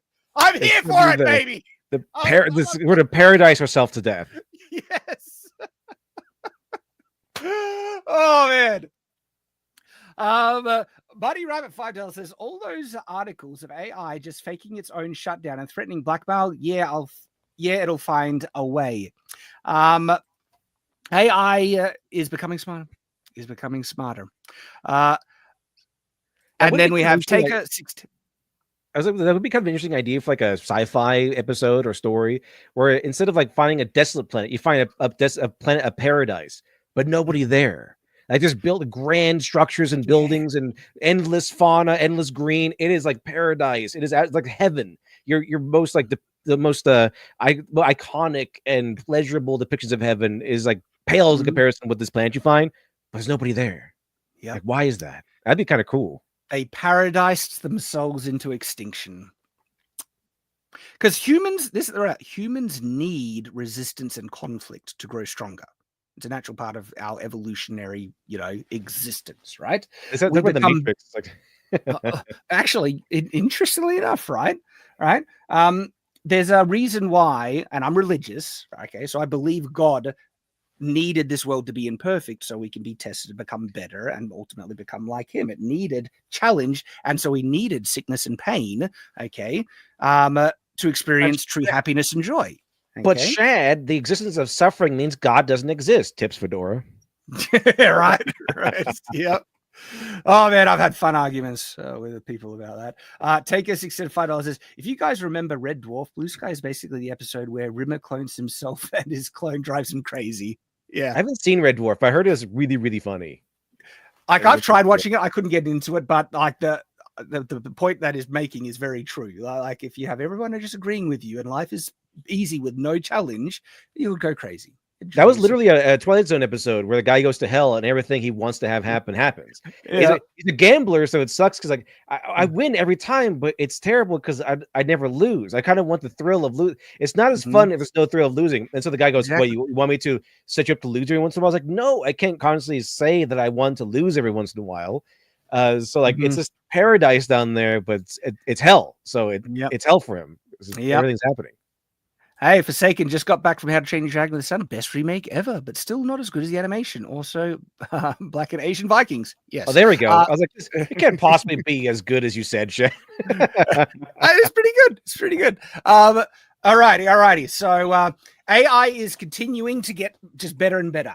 And look, I'm kind of on board with some of the stuff he says. I think he doesn't understand the technology completely because he makes some false assumptions in this. And but the rate at which AI is just going so advanced and so fast does give me pause. It's like, And I say that as someone who loves AI art, and because the uses of this technology is going to become more accessible and easier, and I think that's good. But there are other concerns, and so this is more about the endless deluge of slop, which we will discuss. And I think that has some validity to discuss. But maybe I'll try and play devil's advocate against myself, and we will see. So you can hear it. Reviewed games that felt like a digital. Can you hear it? Good. Now I think there's some swearing in this, so content warning. Lobotomy. I've watched trends that made me question the collective sanity of the species, but this takes the goddamn cake, eats it, shits it out, and then charges you premium for the fertilizer. That's right, old man blabbering about. What? Let's say hi. All right. His mouth did match the words. His eyes are dead. So it sounds like a robot. So you think this is AI? I mean, I've listened to a lot of AI videos because there's a lot of them out there. Yeah. Well, guess what?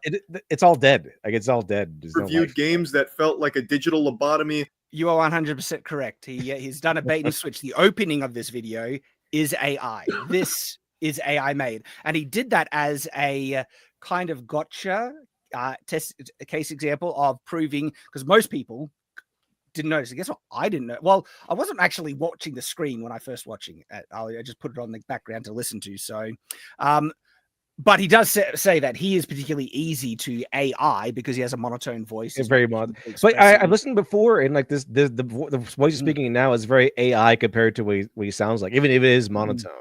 Yeah, like I just watched this whole thing. It is terrible. Beep boop, and it's very different than his regular speaking voice. Well, everyone, if you haven't noticed, watch closely. I'll play it again. I've watched trends that made me question the collective sanity of the species, but this takes the goddamn cake. So it's pretty damn good. What tipped you off, Lit Dev?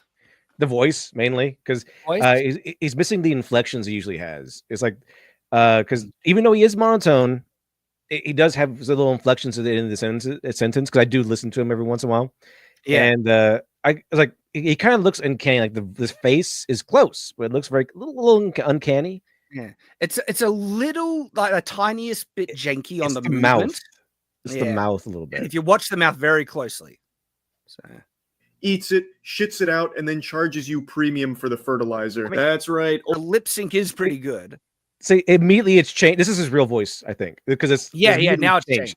Yeah. It feels alive, even though it is monotone. It feels alive, and it's a distinct difference. The thing is, though, that's only going to get better. I can get to the point. For most people, it's already unrecognizable. Most people didn't even pick it out.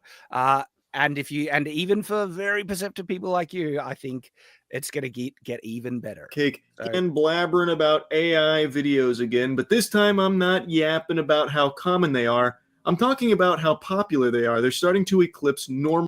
So take a look at some of these views. This one here, 168 million views. Now, how much money would you do? Can you make money even if it's 168 million? Like, how much money do you get off a short? So I don't know how much money that would make as a short. If like as a full video though, that would be like you could retire almost $100,000 maybe if 100 because 168 million views is crazy.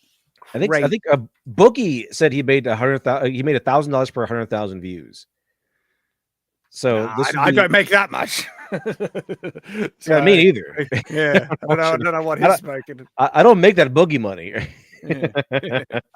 But I think okay. So there's that, and $1,000 per that. So if you made a video, I guess at Boogie's rate, Boogie's prestigious rate. A 168 million view video would be probably you get like $1.6 million from that if it was regular video. It was a regular, dude. At Boogie's rate, he's over here complaining. Yeah. I mean, I'm so poor. Yeah. So this has caused discussion, of course. You know, Moist Critical is now reacting to it. And the question he wants to discuss, and maybe we're preempting it, but you know, this is the discussion of the video. How and why? Why are these getting so many views at the moment? Now, I think it could be a number of things, but do not underestimate, okay, the influence of the YouTube algorithm to push this, okay? Moist Critical's kind of takeaway, and we'll see in this video, is more like it's depressing that people are willing to watch this slop. Why are people willing to watch this slop? And it's like, I don't think people are seeking this out necessarily. I think YouTube has pushed this in front of people a lot. And the question is why? And I don't really know. I mean, everyone loves Spider-Man, and if, you see like a picture of Spider-Man fighting a sumo, that's pretty cool. This could be it is kind of, there's the novelty of it. We'll get to see some of it, right? It's quick too because it's short. Don't discount this possibility. Botted views, okay? Don't discount that. But let's continue. We'll get to the specific points as he raises them. Human-made videos, according to this Twitter post and according to the stats that they pulled up. The third most popular video on the entire platform for the month is called "Lovely Baby Met a Plane Crash, Poor Pug." That sentence just reads like a called lovely video views. But hang on, that doesn't look like an AR. But this one here, "Lovely Baby," 395 million views. What? That's an insane amount of views. I mean, that can only happen if YouTube is pushing that thing to nuclear levels. That's the result of the algorithm. People probably don't understand how much viewership is not determined by quality or the amount that people actually want to watch it, but how much YouTube is willing to promote and push a video, how many impressions it gives. All right. And I've been seeing this directly with my Shadiversity content. Okay. The click-through rate and conversion between how many views I get versus how many recommendations is the same. It's been on the channel for years. All right. And so people are showing just as much interest and enjoyment in the content, but views are falling off a cliff. And you go to the analytics. Why? It's directly correlated. Directly with impressions. Impressions are the lowest they have ever been on the channel. YouTube has basically decided to kill off long form sword content, and it's been hitting all creators of long sword form content across the board. Okay. My YouTube rep I have a YouTube rep, right? She literally said to me, subscribership is a vanity metric now. It means nothing. You do not get your, and I have over 1 million subscribers on Shadiversity. That's how I was able to pull in 100 to 150,000 views per video, because YouTube was recommending my content to my subscribers. And that is how niche content was able to thrive, because sword content is niche content. It's never going to be able to compete or be more popular than Mr. Beast content. It's a niche content, smaller audience, okay? So a smaller group of people being able to interested in it. But the fewer people that were interested in that content, they would still get the content because they were able to say, YouTube, recommend me this content when they subscribe. That's what subscribing meant. Subscribing, and especially the bell notification, was telling YouTube, I want to see that content, recommend it to me more. YouTube has now said, screw you. We're going to only recommend you the content we want you to watch. And this has been confirmed by YouTube insiders. I actually give multiple clips of multiple people pointing this out in my video, Sword Content is Dead. It's the one I do on Shadiversity. And I show multiple insiders saying, yeah, subscribership means nothing. YouTube is now determining recommendations based on the larger amount of popularity. And so it only pushes popular content. And that has been killing off niche content, not just sword, long form sword YouTubers, a lot of them, right? And so views, I can confirm, are 100% driven near directly by YouTube based on how many impressions it's willing to give certain content. And so this video here, the only way it could possibly have reached nearly 400 million views is if YouTube is pushing it like a banshee. Why is the algorithm pushing this so insanely much? Now, I ultimately don't, but look, there are some metrics that determine it. Watch time, click-through rate, and everything like that. But you can't tell me that this video has a higher watch time than many other shorts and things like that. Okay. It's a bit baffling to me. The thing is, though, after people watch it, this is going to be a question that's going to be hanging in the air. I don't necessarily know why the algorithm has decided to push that content like to nuclear levels, okay? But after people click on it, they have the choice to stay and finish the view, or get a long enough amount of seconds for it to be counted as a view. And by the way, I'm glad someone brought up this, because one of the other proofs in the pudding about YouTube being the algorithm being the thing that is more largely determining what content gets huge views on the platform versus the quality of the content. Do you remember the fidget spinner phase? Oh yeah, that was big for that about was wild. Something in the algorithm triggered the algorithm to push fidget spinner videos. They flooded the platform for a period there because of, I don't know, some weird feedback loop or something like that, that if you just started making fidget spinner content, it will get crazy views. And this is proof in the pudding that these videos sucked, by the way. But when people don't get given any other options, and that's, I see this as 1 million views. Do you know something that attracts people to watch a video is if it has 1 million crazy views, because they're wondering, what's special about this video? Yeah, what's so good about it? Everyone's watching it. There must be something in it. And I actually legitimately think that can create a feedback loop of getting people to watch it and more, just to find out what the hell is this weird piece of crap. And then they stick around because they're confused. I mean, when does it get good? Why is so many views? And that might actually do it. But yeah, fidget spinners is a perfect example of the algorithm deciding that a content is going to be popular and pushing it and artificially making it got crazy views when the videos still sucked. Okay. And so I think this might be another manifestation of this. This is definitely only getting so many views because YouTube has done something to push it that much. Okay. Baby met a plane crash, poor pug. That sentence just reads like a prophecy from a crackhead on a crystal ball trying to scam you out of a few doubloons on the sidewalk.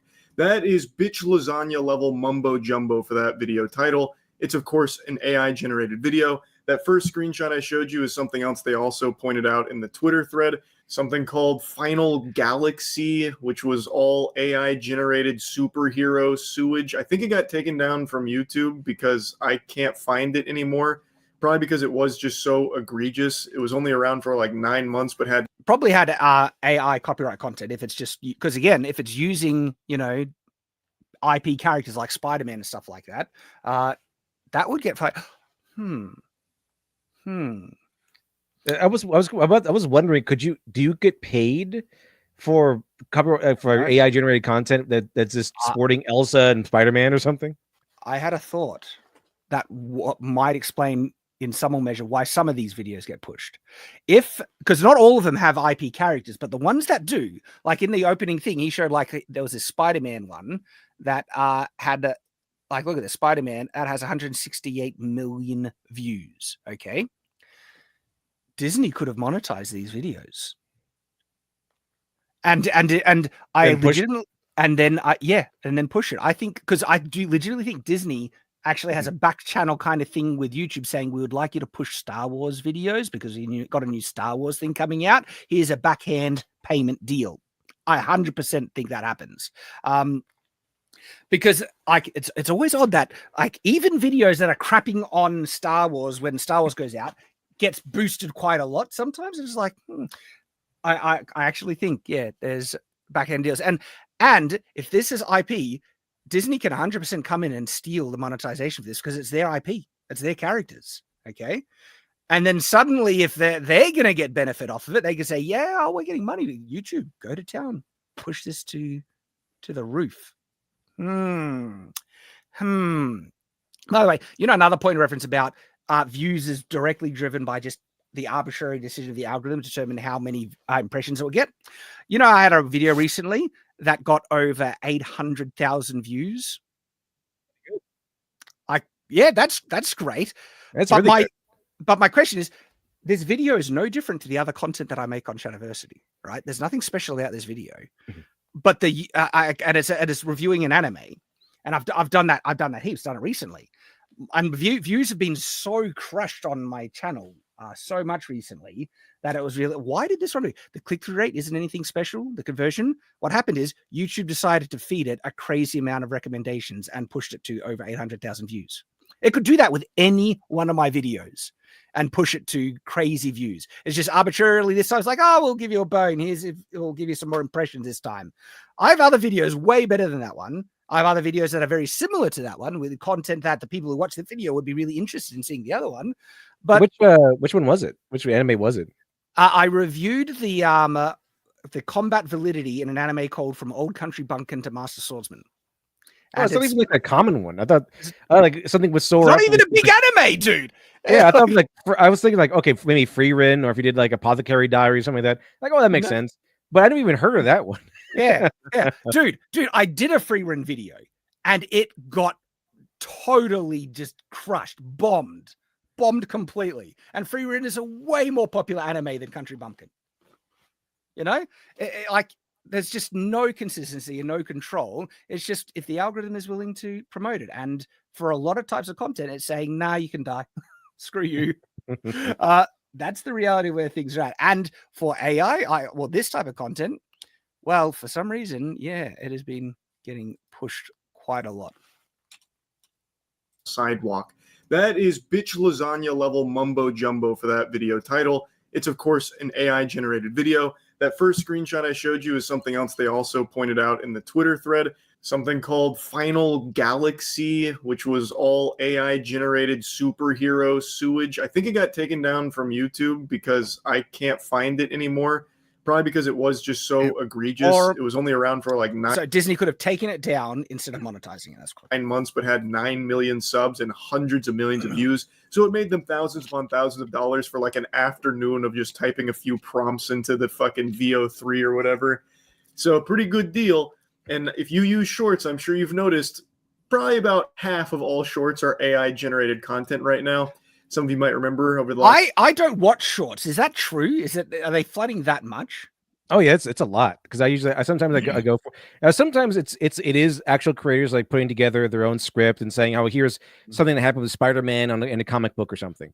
But a lot of them are like, AI stories. They're like, oh, this happened on Reddit or whatever, and it's some AI voice they put together or whatever. So yeah, there's a ton of AI generated stuff on there.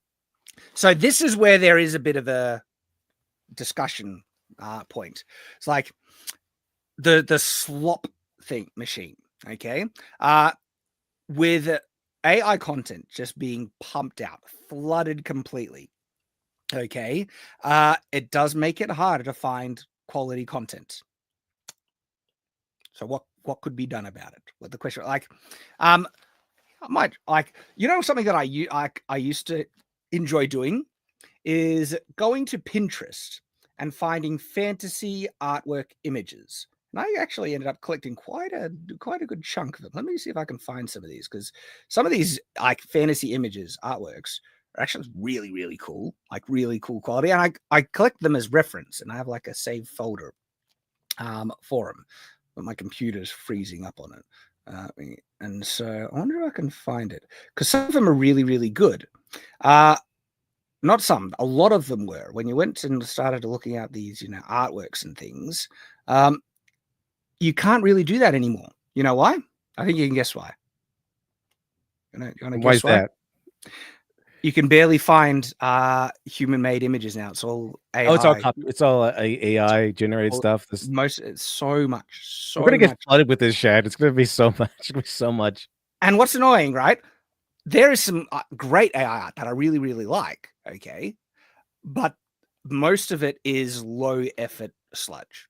I think it is. It's supposed to, and it's consumed as sludge. And I think I kind of still have the hope that people are like, oh yeah, let me watch this sludge here. But then there's an actual video made by an actual person, and like, oh, this is a novelty. Because yeah, with the Charlie in the beginning here, it's like that. It's a very noticeable difference where he's just kind of like stiff.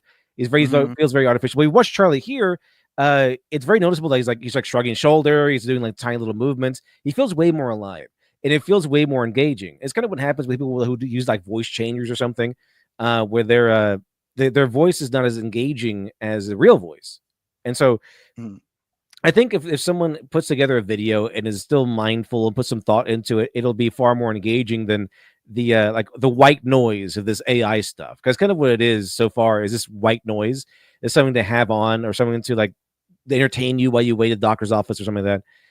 But if you really want something engaging, I think it'll still be human-made stuff.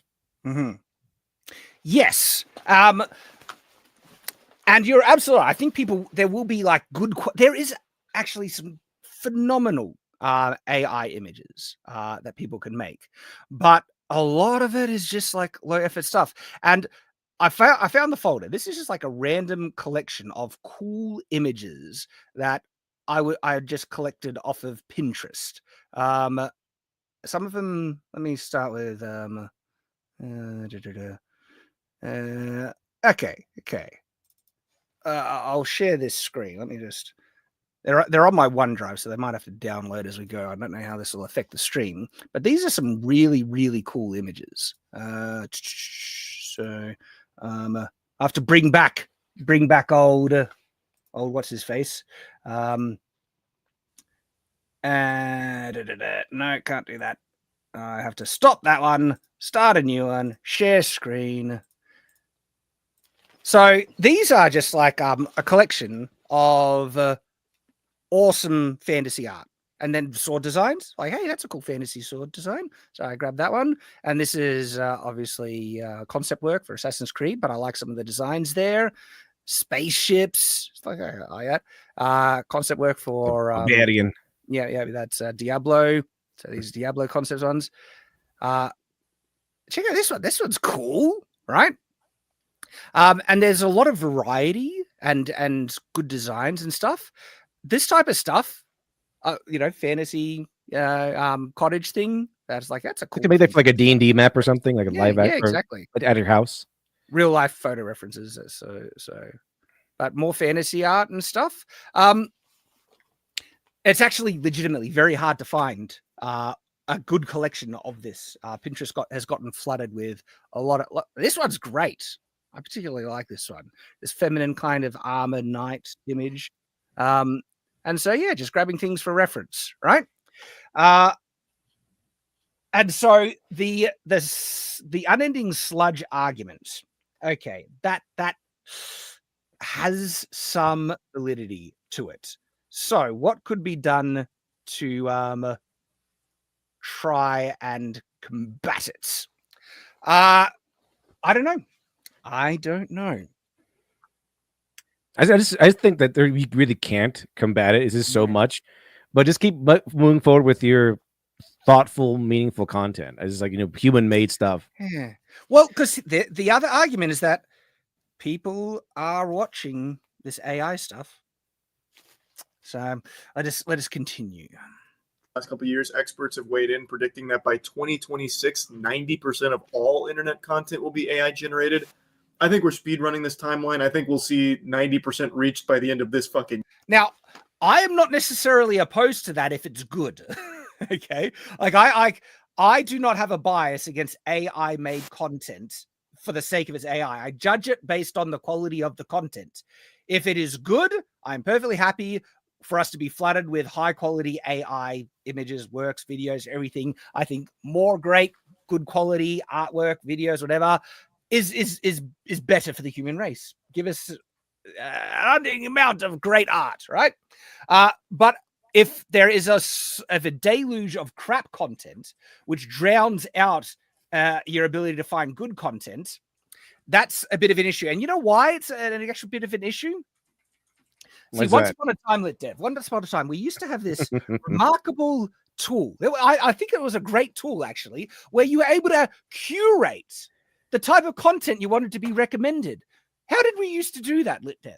Like a subscriber thing? Like if I like this channel, so I'm going to subscribe to it? You mean we could actually once upon a time subscribe to a channel and curate the recommendations, and we could tell YouTube this is the content that we what a novel idea. That's amazing. Someone's done this to YouTube. Someone should invent that, LitDev. Holy crap. Because guess what? I've been wondering what could actually solve the problem. And ironically, this could friggin' solve the problem, you retards. But YouTube have taken that away. Subscriptions mean nothing now. And then we get recommended absolute crap. Also, bring back the thumbs down button. Oh my god. Gotta bring that back. Bring back the friggin' a thumbs down button. And oh, look at this. I remember searching for things. Yeah, do you remember when YouTube search actually gave you results that you were looking for? Like, YouTube search at the moment is ass. It is so crap. Oh, man. This is pissing me off, dude, because the answer is actually far more simple than I was thinking. All YouTube needs to do is allow people to curate their recommendations. That's all. Now, people might say, oh, you can use the subscribe tab. Why don't people use the subscribe tab? Because people do want to discover new content. People still want to discover new content. But new content should actually be based on, like, not what YouTube is forcing in front of your face, where you watch a random video and then all your recommendations is just copies of that random video from random things on the internet. But if it actually pays attention to who you're subscribed to and stuff like that, it could curate content like that, because it's just not recommending content from people you're subscribed to now. Like, people can't even discover new videos from content creators they know, let alone new videos from new content creators that are making similar content. Like, the YouTube recommendation is stuffed. But most people will, for some reason, they'll only use the homepage because it is kind of fun to discover new content. But as a result, the people you're subscribed to just get completely forgotten. That is the result. I think that could be, like, if you only use the subscribe tab, that could, because, like, I'm actually very, very selective about what I watch. And so I don't get recommended barely any AI content. I don't watch shorts, and I'm very selective of the videos I watch. And usually it's because I'm only after the videos from people I'm subscribed to and interested to watch. And yeah, so I don't get a lot of AI anything in my feed. So maybe people take, but I was going to say people take control of what you consume, but it doesn't seem to be happening. The AI slop is getting millions of views. So, and I don't like the term AI slop because it's assuming all AI is slop, and not all AI is slop. There is some phenomenal AI content that I'm following a couple of people on Twitter, which are AI artists, because I'm interested in seeing what they make, because there's some really good AI art out there, right? Well, a lot of it is, unfortunately. Yeah. It's going to be a lot more slop than anything good. Year.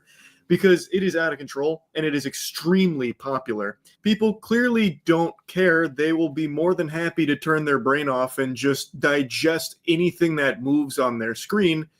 So, I mean, yes and no. We've already kind of discussed the point. Is like, is it because they don't care, or YouTube has just been pushing or putting most of it in front of their feed? Okay, and when they without any other option, you want something in front. You want something to entertain you for a little bit. AI is good with that. If you want white noise, AI is good for that. But if you want something engaging, if the more engaging content is still just live people, actual people, 3D people instead of AI people. I mean, look, another answer is like, I think you already have to flag content if it's primarily produced with AI. Like this is it's an option. It's like you have to say it to YouTube. Yeah. And the next step is that YouTube enables users to flag that to like a setting that can literally block all AI flag content. That's a option that YouTube could actually give people. I wonder if a lot of people would turn it on or off, because I don't know. Like, I don't like AI slop. I like good AI stuff. And so I'd want good AI stuff recommended to me. But if most of it is just crap, would I turn it on? I don't know. Why would people even bother making videos anymore when they can just generate them and make far more money and reach far more views? So this question, why would people bother making content if they can just generate it? Okay. And make far more money? Most of the AI content, and the vast majority, is making spit in terms of money. This is essentially cherry picked, only looking at the insanely successful ones. Most AI content gets crap.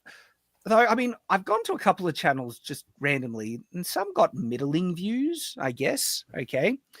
But the question is, why would you bother making real videos? It's a good question, right? Because if I could make a Shadiversity video with AI to save me a lot of work, but it ends up being just as good quality, I'd have nothing against making AI content if it's good, right, and saves me work. Okay, I'm not sure it'll make huge amounts of money, because right now not anyone can do this. It's nowhere near as easy as old Mr. Critical is saying here. Most people don't know how to make AI videos. Okay, it actually still requires a bit of a learning curve, a bit of time investment, and it is not as easy as is assuming. And we'll get to some examples. It's going to drown out people making things. It'll just be AI spitting and shitting things out for people to just endlessly consume. Now the drown out part, there might be some validity, but I think there could be answers. If there's a simple toggle saying don't recommend AI content, the question is, will people bother doing it though? But that is then on the user. And I have seen it drown out though. Pinterest, it's hard to find human, fantasy art where so much of it is AI now. As evidenced by the pug and superhero shit. Now, those are blatantly obvious AI, but we are also now seeing the rise of deceptive AI that tries to pretend that it's authentic, organic, real content. And unfortunately, it's getting pretty good. Okay, so this is where he goes to the example that he says his opening thing was AI. That's the example that, it's getting real good, that you won't be able to tell the difference. If AI can mimic humans to the point where it feels just as authentic and real, and that's the kind of point that is sharing here, right? Is that necessarily good or bad if the content is just as good? I'm not sure. That's a good question. If it's just as good, right? Then what's his name? Kibble Cop, or what was his name? That guy tried to do that. He was trying to make like an AI version of himself, and he had a 3D version of himself or something, and then he made like 5 channels. Oh, his name was Quibble Cop, I think, and he tried that. I'm not sure how that went, but he tried that. See, AI, it would be very difficult for AI to make Shadiversity videos, for one, because it struggles with swords, and I'm outside, I'm doing real life tests and stuff, getting real feedback and things. And so there's types of content that I don't think AI could ever really replace. This type of content, just sitting in front of your camera, maybe. My reviews on Night's Watch, AI, it is a script review that I write down. So it's my own kind of, thoughts and everything. AI could reproduce a script. But the thing is, though, my reviews come out nearly, if I do a review, it's usually a day, the day that it's released or a day after. So I'm pretty quick on the money there. AI would struggle doing that because it'd need to be able to watch the video, watch the movie. You'd need to pirate it, get it to watch, and then make a review. And then is its commentary going to be insightful? I don't know. So there are types of content it's going to be hard for AI to replace, even with how good it gets.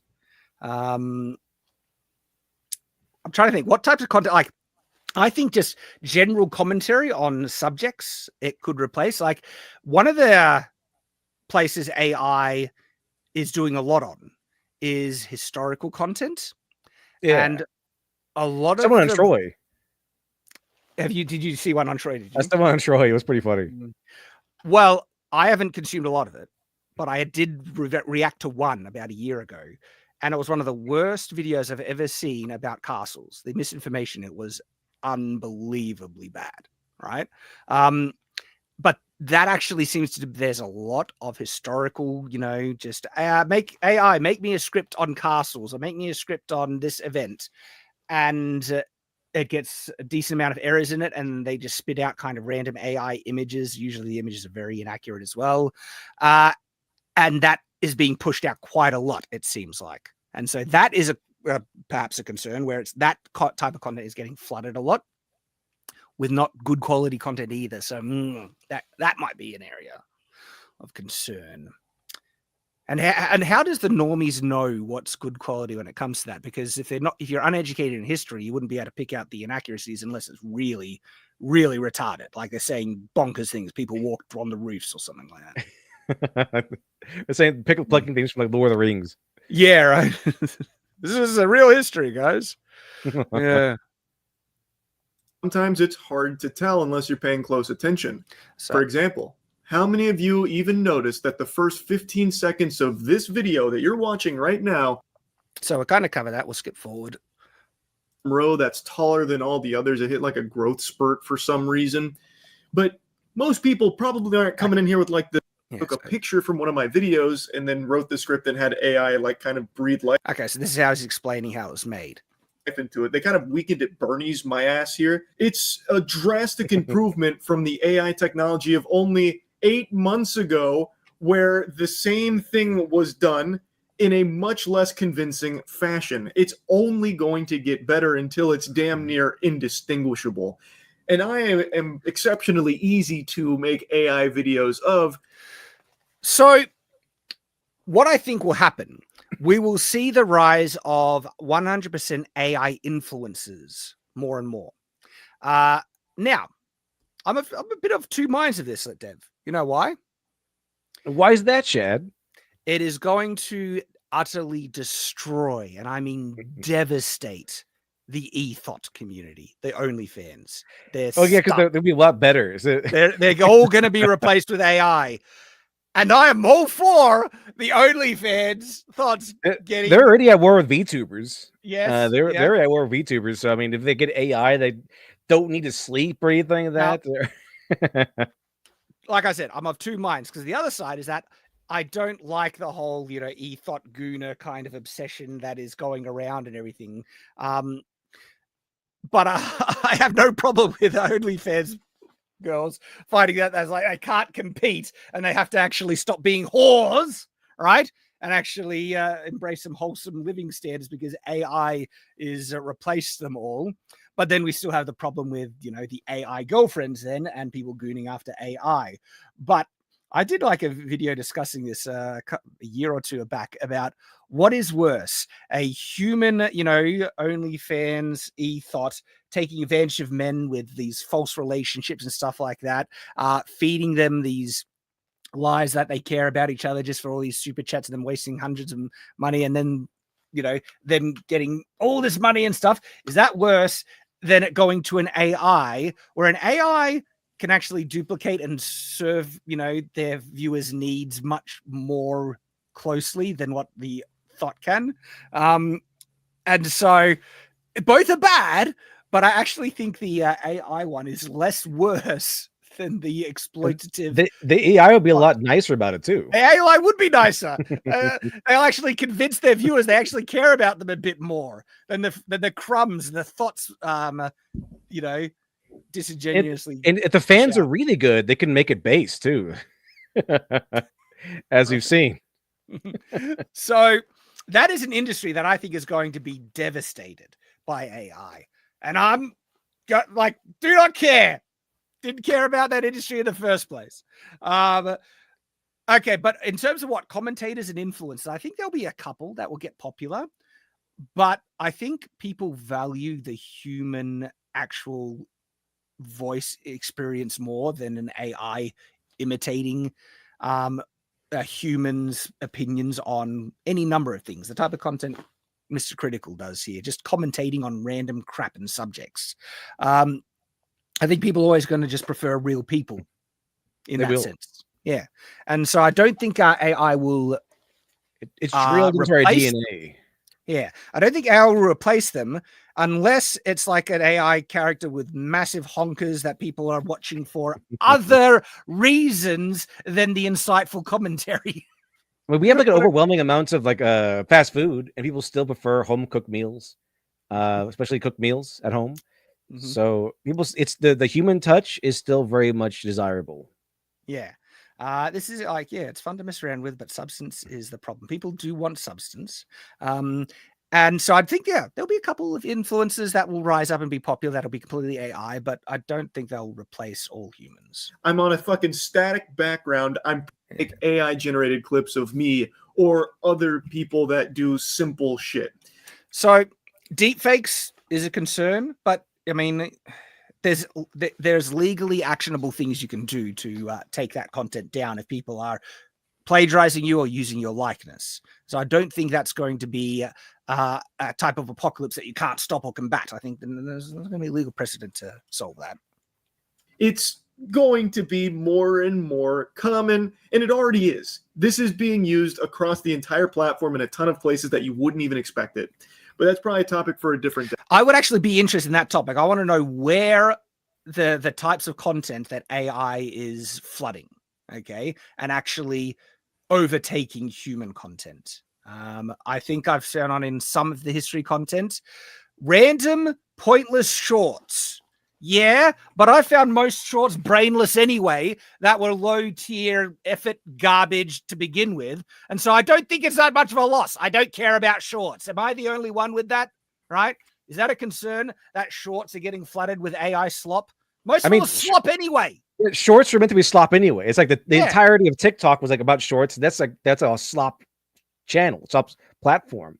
So yeah, the shorts are slop anyway. I'm pretty sure people wouldn't really want to sit through a whole video of AI stuff unless it's like a story or something. But then after a while, the AI voice does get pretty grating. Well, yeah, they always use that same guy's voice where it's like, I don't know, and he has a bit monotone. But it's always the same guy. It's always the same. It is, but it's like, I wonder why, because it's not hard to get a unique voice like what is it? At 11 Labs. Like AI can do completely human sounding voices that you never heard before. Like, so I don't know why. Maybe because they're stuck on the old technology. Sorry, this one was funny. I like my slop. I like my slop to be free range, naturally grown. We want free range slop, not artificial slop. I don't care if it's still slop. Slop is slop. If you like slop, you deserve to be given more slop. That's your own fault. Shorts piss me off. They've ruined the platform. I think the problem with the recommendations that YouTube is just pushing whatever they want is because they're trying to duplicate the recommendation system from TikTok. Because I think it generates more views generally, even though it makes for a much inferior viewing experience. They don't care as long as viewers are view. Let's focus on how popular AI content is becoming. Just the obvious AI content. I knew that it was getting tons of views, but to this level was unfathomable to me. I didn't know it was already to this point. I only learned about it through Dolan Darkest, who just covered this. But this channel has over 4 million subs in a short period of time of posting AI content. Do you think it's because of the novelty of it? Yeah, it's a quick novelty of And that's why it's such a perfect format, because it's a new novelty. You get to see what it is, and it doesn't take very long. It's just 60 seconds, 30 seconds, 60 seconds. So, oh yeah, Pug carrying a baby on a briefcase in the middle of a flood. What is this? Okay, I know what it is now. I can move on. 427 million views.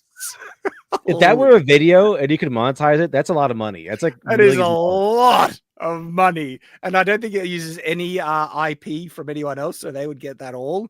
It's like, wow. And I think you're right. I think part of it is novelty. Part of it is the train wreck of like, I need to see why so many people have watched it. Part of it is a cute dog. People like cute dogs. It really is sad and low effort as that, by the way. Sometimes you just need like, here's something cute. Don't you want to watch this cute thing? Yeah. And if it's like only a minute, people will not go, just watch it, right? But I don't think this type of content is going to have long-lasting interest at all. Content, and let's look at the third most viewed video of the month from them about that savior Pug. What makes me laugh about this is like, this is also just bad AI. This isn't even good AI. This is actual crap. And is that why, I guess that they're like watching something weird and deformed? You can't look away. It's watching the car crash in front of your eyes. Yeah, it's so weird. It's a novelty. It's all based on novelty. Flash in the pan. You're not gonna save this. You're not gonna come back to this like 5 years later. So I get that people hate it, right? But I think also people are liking to hate it, where it's just awful, and that's why people kind of watching it as well. Yeah. Oh, oh baby. It's also dumb. People like dumb things. Like, it's like, why do people like The Room? Because it's so bad. I think people just this gives me those vibes. Yeah, it's just novelty stupid. Mm-hmm. It's like there's a little entertaining stupid segment. Yep. And I don't think it's actually cause to be as concerned as perhaps Critical is making it, or even me at times, where it's like, I think this is just it's not going to, this type of content is not going to replace mainstream human-made content. This is actual crap. Okay.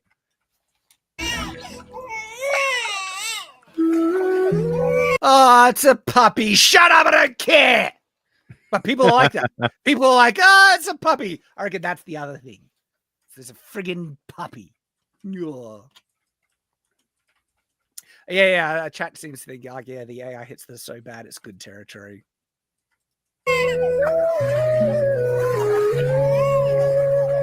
All right, we've seen enough, Mr. Critical. We can skip it. Yes.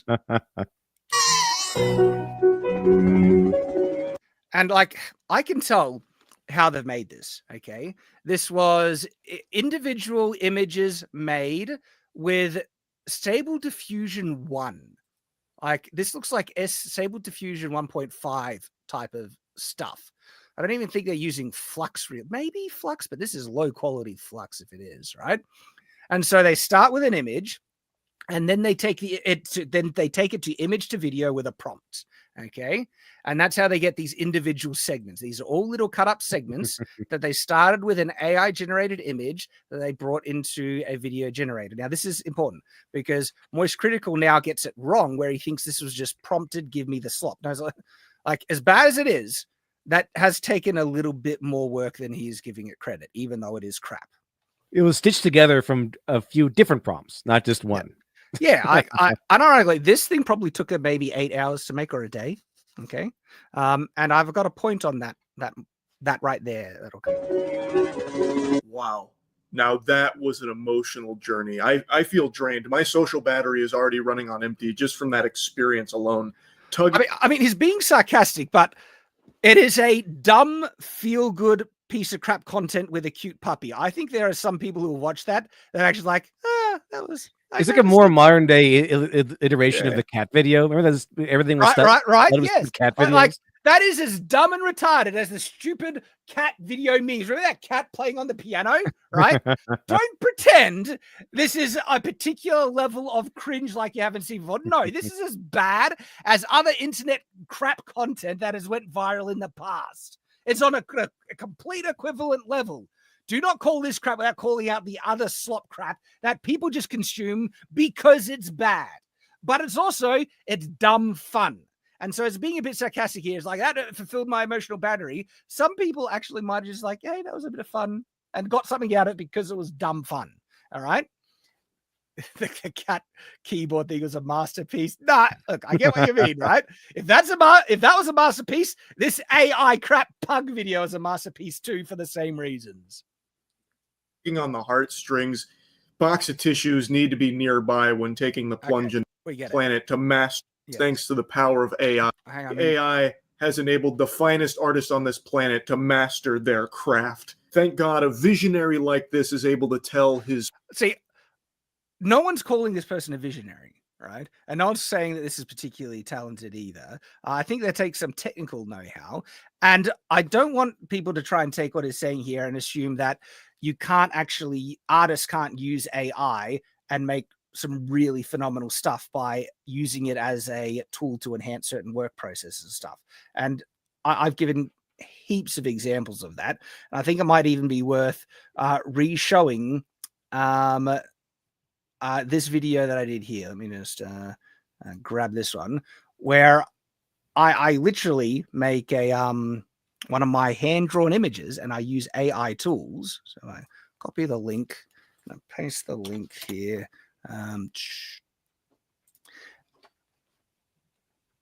And you can do some pretty crazy things with AI. So because of the audio echoing, it'll take a little, so I need to remove this one and, oh, hang on, that was the wrong thing. So I'll present this, share screen, this one. So I was able to take a drawing that I did, right? And use AI to make a fun kind of digital illustration thing. So this is me starting with a hand-drawn illustration, okay? And you'll get to see the comparison when I get closer to finishing it here, all right? So this is it, and this is where I'm modifying it in Photoshop. And this is where you use AI in a collaborative way. And so this is me bringing that, base into, this is Forge. I'm using the Forge UI. And also, I think it surprises people how much work it goes into when you use the AI tools to get a specific result. This took a lot of work, okay? And so you can absolutely use AI art tools in a collaborative, artistic way to make some really fun stuff. And so the final result, you get to see the comparison right about here. That's the before, and that's the after. And this was a fun artistic project to produce. And I really like how it turned out. Like, that is awesome to me. And the fact that AI enables me to take my beginning art and characters and to get these results at the end process is phenomenal. That's empowering to me. I love it. I think it's really, really fun. And so absolutely, you can use AI tools in a collaborative way as an artist. Okay, it's not a zero-sum game. It's not like, oh, you're just a lazy slop, no talent person who's using AI to cheat or any nonsense like that. There are ways to integrate these tools in a productive way to enhance artistic pursuit. 100%. All right. Tell me if the audio is still working. Stories, thanks to the power. Still working? Yep, cool. AI. So obviously, it's horrible. It's got a lot of support, though. People love it. They don't care. For some reason, people really enjoy this garbage. I mean, again, weird cat video playing on the piano. Exact same tier of content, my dude. Right? And people consumed that to unending amounts because it was dumb, stupid fun. It's the internet. Internet will consume slop. Either AI made or human made. It's not like it. Let's take this exact same video as an animation someone poured 6 months of hard work into. It would still be trash. It's not trash just because it's AI. It's garbage. Thank you. I'm glad he pointed that out, right? It's garbage because it's garbage. And because the reverse is true as well. You can make really good stuff with AI. It's not bad just because it's made with AI. Just like it's not bad just because it's made with AI. Be consistent with that standard if you acknowledge it. Entirely, no matter how you spin it and no matter what form it would take. But the fact is AI makes it worse because they're able to just spit this out in actual minutes.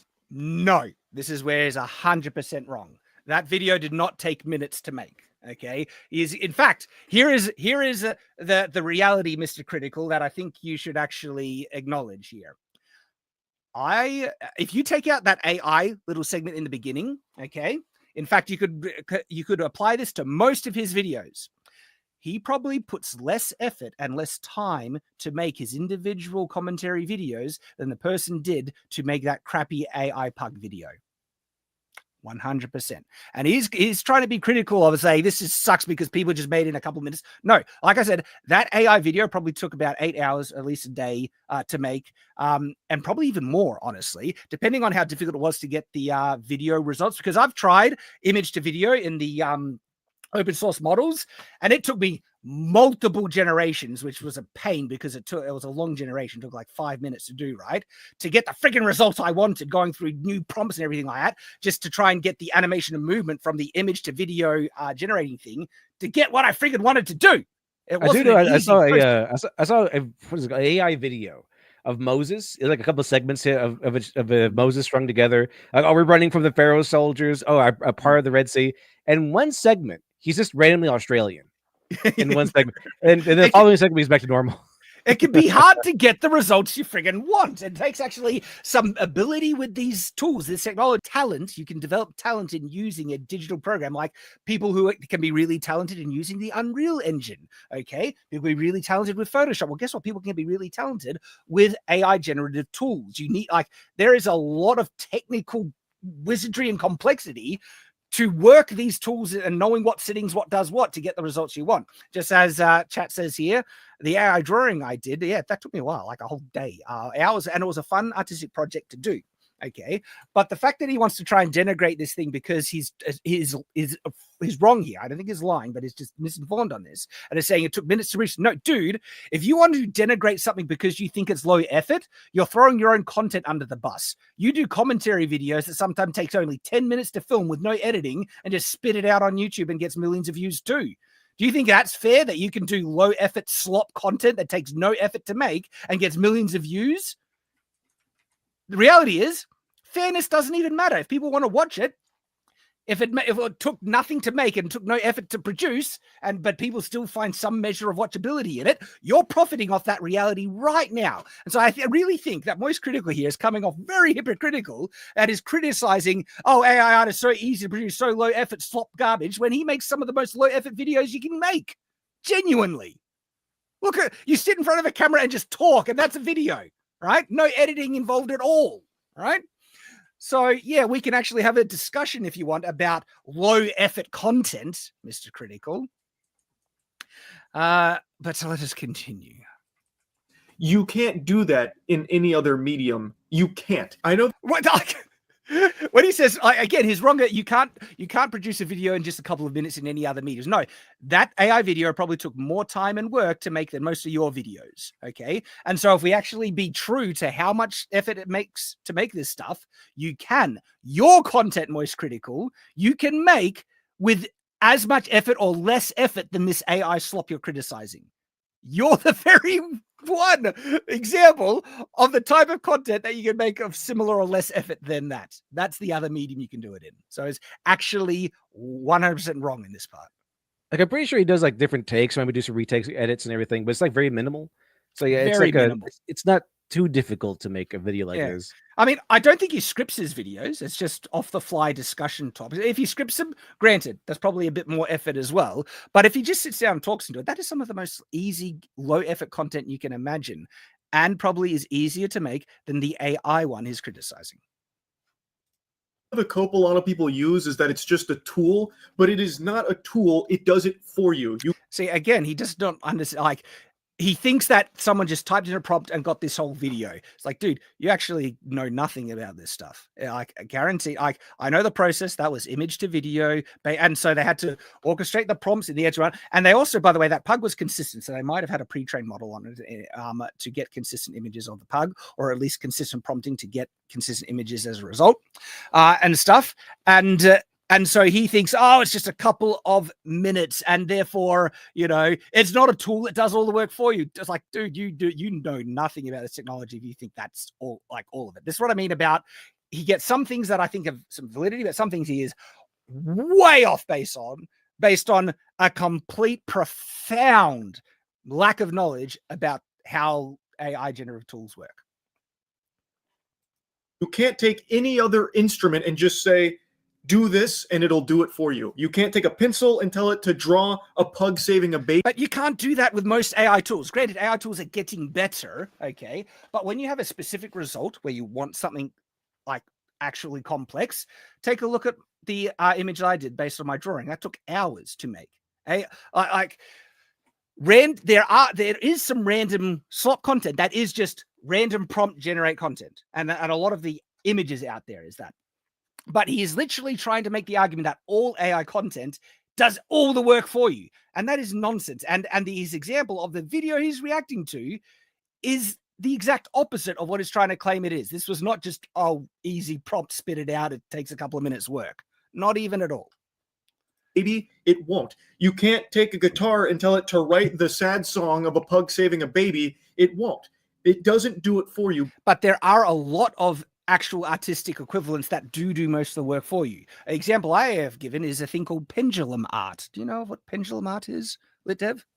It's the way we swing the pendulum and kind of makes a like a pattern or something like that as it swings around. It usually is pretty symmetrical.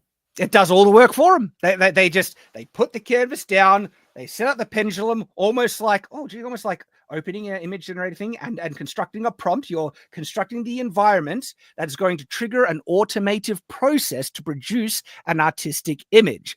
They do that. They set up the pendulum, they pull it, they let it go, and then it swings autonomously, completely on its own. You're not doing any work, and it makes an artwork for you, essentially doing all the work. That's just one example.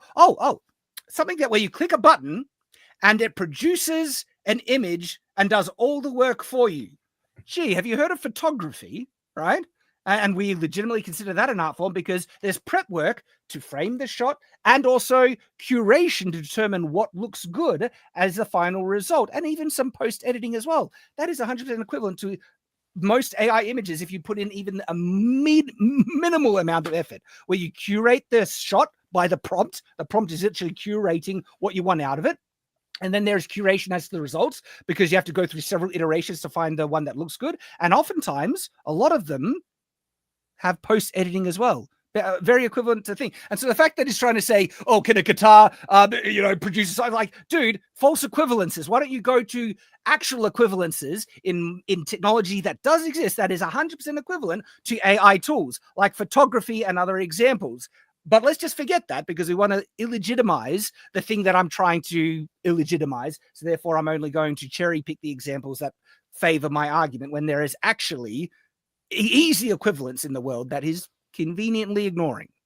It's annoying. It annoys me, Litdev. But I can tell. Does. I can tell a little bit. It's just, I get little hints of those. Little hints. So you can have these churned out day after day in a matter of hours. Now, I've said from the very beginning. Yeah, you can churn out so many images in photography. Like, I usually keep clicking that thing and you get so many ones. Gosh, sorry. AI can be used as a tool from like real creative, talented people and artists, but the vast majority of the use cases are going to be like this. This is not a talented and creative artist. This is a fucking scammer. This guy. Okay. So no, I'm not saying it's the best AI in the world either, right? But no, that actually does take a modicum of talent, even though I think it's bad, the AI in the video he's talking about here, because I know the process. I know the work it goes into. Like, the answer is like, okay, Mr. Critical, you make one. You make an equivalent thing. He says, and he won't be able to. It's impossible to just make something like that with a single prompt and spit out a result. Actually, it's going to take multiple image to video generations, editing to clip them together. First, you need to make those images through AI and everything like that, right? And so to say this guy is an untalented hack is actually really disingenuous. The guy actually knows a little bit what he's doing. Even if it's slop that is made, it takes more effort, probably more effort than you put into your videos, dude. Okay, and then he calls it a scam. It's like, well, how is the people pumping out AI crap? And I mean, like, there's good AI art, and I'm glad he acknowledged some of that there, but a lot of it is AI crap. And it's like, you know, I'd almost agree that even most, dare I say, most AI content is low effort sludge. Possibly, I'm willing to. I would say that the ones that he showed, I wouldn't call it a scam, because like you don't have to keep watching that. It's not tricking and doing anything. It's like, oh, what's this? It really is a stupid AI video about a pug saving a baby from an airplane. But there are ones out there where it's like Joe Rogan talking with the obviously AI Joe Rogan voice or something. Yes, and absolutely there are scam stuff out there, but it's going way too hard against this video. But the United States has captured the last brontosaurus, or it's some nonsense like this. Yeah. It is not a scam though. Come on, dude. Guy is a big time fraudulent Freddy who's just trying to cheat code his way to infinite money glitch on YouTube through. No. Like, if there is a way to game the algorithm, that's on YouTube for having exploits like that. But that's not them actually doing anything illegal, scamming people. Now, a cheat code. I get annoyed when people try and claim it's a cheat just because they're not benefiting from it. It's like, dude, you're doing massive, like, what other people might consider cheat codes by benefiting off of technology. People called Photoshop a cheat code. The fact that your content gets huge views for so low effort, people might consider a cheat code, when there's vastly better, higher quality content than what he makes that gets no views, okay? And so why does YouTube, give him heaps of promotion? And by the way, I think YouTube does favor certain creators a lot. And they're on record. YouTube is on record saying that they rank content on a metric of quality, legitimately, meaning that they derank content they consider not quality, to not be from an informed, source and things like that. And so the fact that YouTube ends up favoring certain creators, everything like that, dude, you're being a bit of a hypocrite here. I like the fact that this guy makes some very low effort videos, and that could be considered a cheat code for how many views he gets, right? Right? Is that a scam? No, it's not a scam. It's good for him. He's succeeding in an environment that can be difficult to see, and is lucky that his videos just get lots of views. Okay, and I'm not criticizing that. I'm calling out hypocrisy. I don't think all power. I want people to succeed, and I want them to do well, but he's holding a double standard here. The fact that people have found a way to try and game the algorithm with AI, good for them. They're not actually cheating anyone. It can be difficult to talk to some AI haters here. There's hypocrisy and double standards in this stuff. Through AI content because of the views that they will generate. Nothing else can do that. So even though they're... you can, dude. Effectively, again, because, as I mentioned, they're terrible concepts, horrible videos. The fact that you can make such a huge volume of it will drown out all the videos around it. And if you can get... Now, huge volume. I want to actually... Man, does anyone have a link to one of these AI channels? YouTube AI channel. Because I want to see how much content they actually pump out. The ones that make content like this. Because let's try and remember the timestamp. We're like on 8:04. Dang, this doesn't tell us the rate of upload. Because I want to know how often they're posting these shorts. Because, dude, do you know how many short channels just friggin' spam content and just spew out human-made crap in an unending torrent?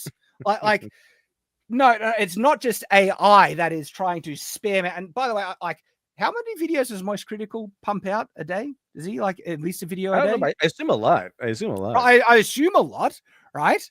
It's like, dude, like Asmongold puts out like a ton because low effort content that you just flood YouTube with, all right, to drown out other content. It's like, maybe look at yourself in the mirror a bit, dude.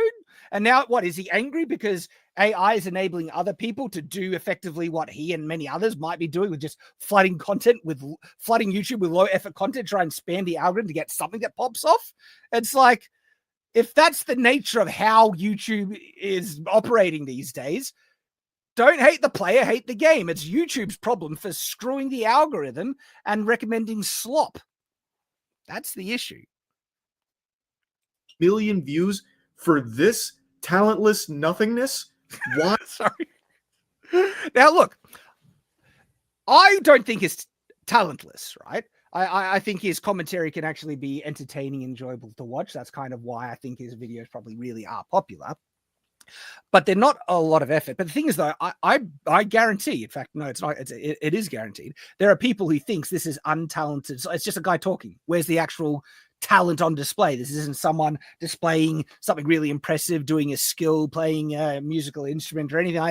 It's just talking. It doesn't take a lot of effort. And so, again, if you're going to be this critical of stuff, dude, you're just opening yourself up to massive amounts of your own hypocrisy here.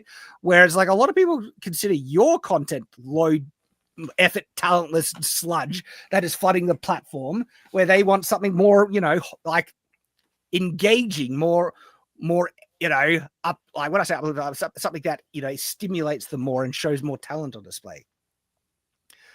Look at this, like the talentless nothingness, someone who has no talent in script writing, talking into a lens. Yep. Yeah, exactly. Like talent nothingness. Look in the mirror for it. But I actually don't think he is talentless, but his talent is very low effort. It's just his talking. He's got the gift of the gab, and his commentary can sometimes be funny and witty, right? And his delivery sometimes entertaining as well. Yeah, moral of the story, don't throw a punch if you can't take one. Why would you even bother spending time trying to make something good when you can just hop into the AI generation tools, write a few sentences, and then post a video, and maybe you get a few million views? This is hilarious. Like, unironically, my co-host Tyrant on Shadiversity have literally had similar discussions, but into relation to content like Moist Critical. We have had the discussion, what is the point of making high-effort sword-related content where we're doing tests from pop culture and stuff like recreate tests, stuff like that, when content like this, where you're just sitting on your ass in front of a camera, spitting out a random opinion, gets millions of views. We have literally had similar conversations in relation to his content as he is having in relation to AI. It's so funny. Or it's like, now he's going to have a problem with it because someone can make content that is even less low effort than me. How dare they? Come off it, dude. No, this is my game. I must I'm know my the one who is supposed to benefit off of low effort content, not everyone else. Piss off. Oh, don't give me that. That's what I mean, man.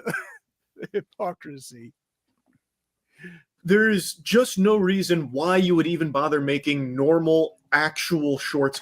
See, now it's like, like the shorts. No joke. Tyrant and I, we've had discussions like, is it even worth making high quality YouTube, sword-related pop culture content when this is the stuff YouTube pushes all the time? It's just so funny that now he's like, oh, yeah, why would I bother with my low-effort content when there's even more lower-effort content? And this is a problem with YouTube.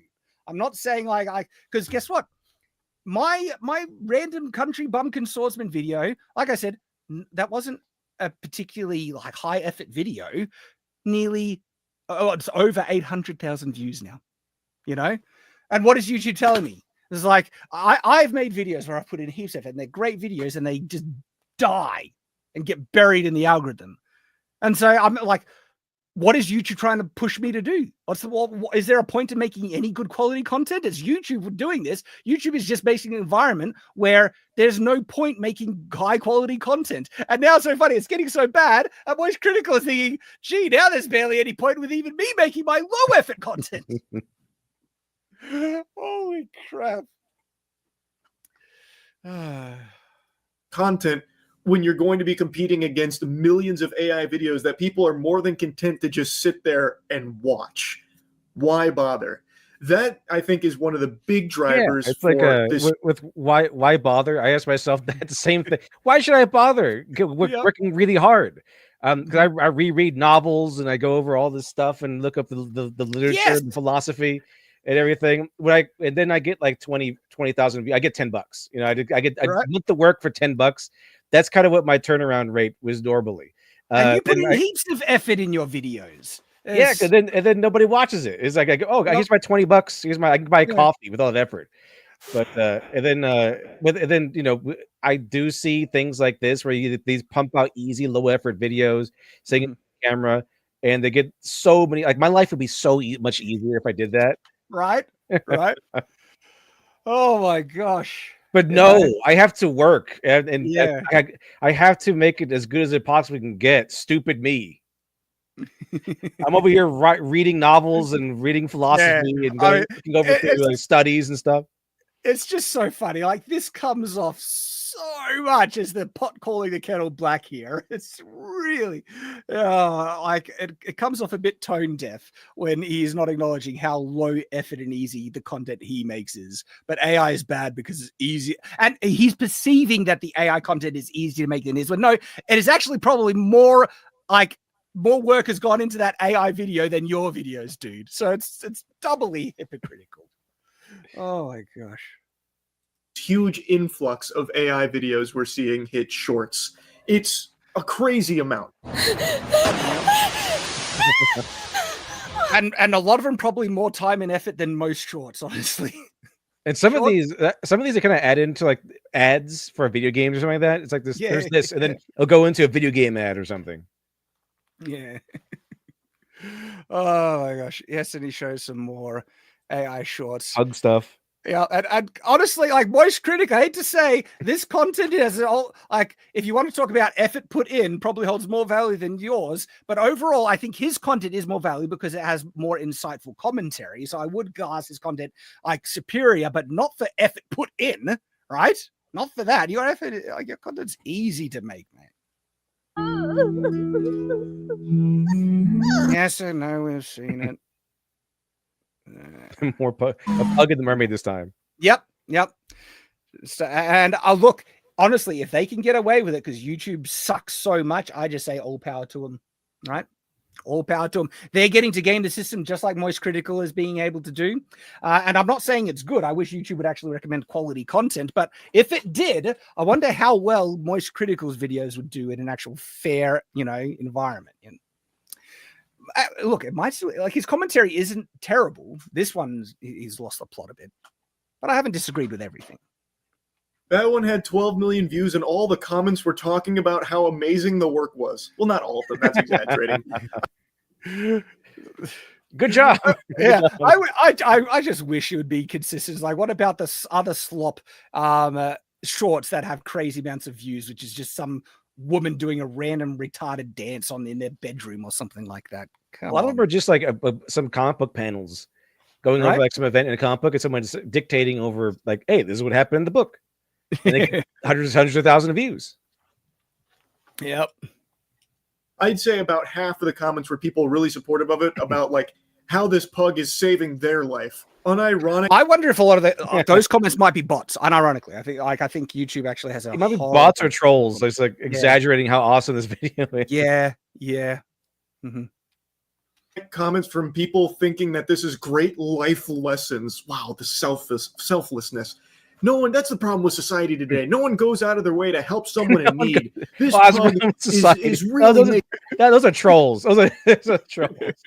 There's no way they're legitimately watching that video and legitimately going, that's a problem with society. It's a meaningful video. Yeah, you can't take that seriously. No way. Hey, this comment, like, AI is gaming the system, and that's bad. I was supposed to game the system because I could make one video a day talking about dumb internet drama 24/7 or some things and not even make an entirely new video. Yes, that's what this sounds like. It's like, how dare they benefit off of a cheap, algorithm exploit when I'm supposed to be able to do that? I'm supposed to be able to benefit off low effort content, not them. Gosh. Making a big imprint on my life. It's inspiring. In the video itself, it doesn't even tell like a touching story or anything. The pug finds a mermaid Yes, we get it. It's pointless, brainless slop like most shorts are. Criticize the rest of the shorts content, man. washed up on the beach, eventually drinks itself into Yep. life of misery that he sold her to, and then lets Yes. Now it's saying the content sucks. We agree. like, come on. It's so dumb, but it took a matter of minutes for the AI to No, it did not take minutes, mate. He doesn't understand. We've already covered it. No, Obviously, it took seconds. Okay. it took at least like a full working day, if not more. It's probably more effort than your own videos. spit that out, and now that channel gets the rake in. But all right, let's try and still man it. What if it gets to the point where AI can spit out content in a couple of seconds? Because it is getting better. It is getting better, okay? And that's where there is actually a discussion of the deluge of slop thing. We've already kind of covered it. One of the ways that you could curate it is if people would just opt out of getting AI content recommended to them. That would be an easy thing. If YouTube actually went back to recommending content based on subscriptions, people can curate their recommendations better. That would also fix it. Okay, it's not like it's the end of the world. That is like there could be ways to fix it, but YouTube, I doubt they will. And so there could be an endless deluge of sludge. And if that's the case, it becomes so easy to make it. You know what the answer is most critical? If you can't beat them, join them. That's the answer. AI moist. We already made it AI moist criticals. I mean, Yep. That'll be the reality. But then there'll be so much diluted, content flooded everywhere that maybe no one could be a YouTuber anymore. And I say this as a YouTuber that maybe that might be a good thing. if it makes things where it sucks for everyone equally. Maybe. Hello, welcome to Shadversity. Welcome to my life. And look, no, that sounds a bit bitter. I don't want everyone to, suffer the same kind of algorithm suppression bullcrap. You can have an AI Shad. AI Shad do some of these things for you. But the concept of the influencer does feel like, and I say this as a successful YouTuber, seems a little artificial, and I'm not sure it's necessarily good for mental health. I mean, I ultimately want to be a writer, an author. That's always been my goal. And so who knows what the future will hold. But hey, if the endless sludge just makes it an even playing field for everyone, and maybe the reality is people just end up making their own content. If you can spit out anything in a couple of minutes, people can make their own moist critical and get the type of commentary that they want. I'll make my own moist critical with blackjack and hookers. Yep, with blackjack and hookers, right? Maybe that's the future. And honestly, right? Even if I get replaced by AI, because people are making their own content that they like more, they are perfectly entitled to do that. You can't shame or criticize or try and browbeat. How dare you make content that you want? No, screw you. They get to make content that they like. And if they can make content that they appreciate better than the content you're making, they're perfectly entitled to make it and enjoy it. And I say that with someone that might get replaced by AI. I know that I guess I'll get to make my own content that I can enjoy. Yep. A few $1,000s off of the 12 million views that has generated. It's a pretty good deal, and a lot of people are going to start to do that even more because there's not a whole lot YouTube can do about it. You take down one Final Galaxy channel, 20 more take its place. It's like the fucking Wumbo Hydra. So he says there's not much. We've already mentioned there are active, easy things that YouTube could do to address it. Again, you already have to flag AI content when you upload it. If people can just toggle and don't recommend AI content, problem solved.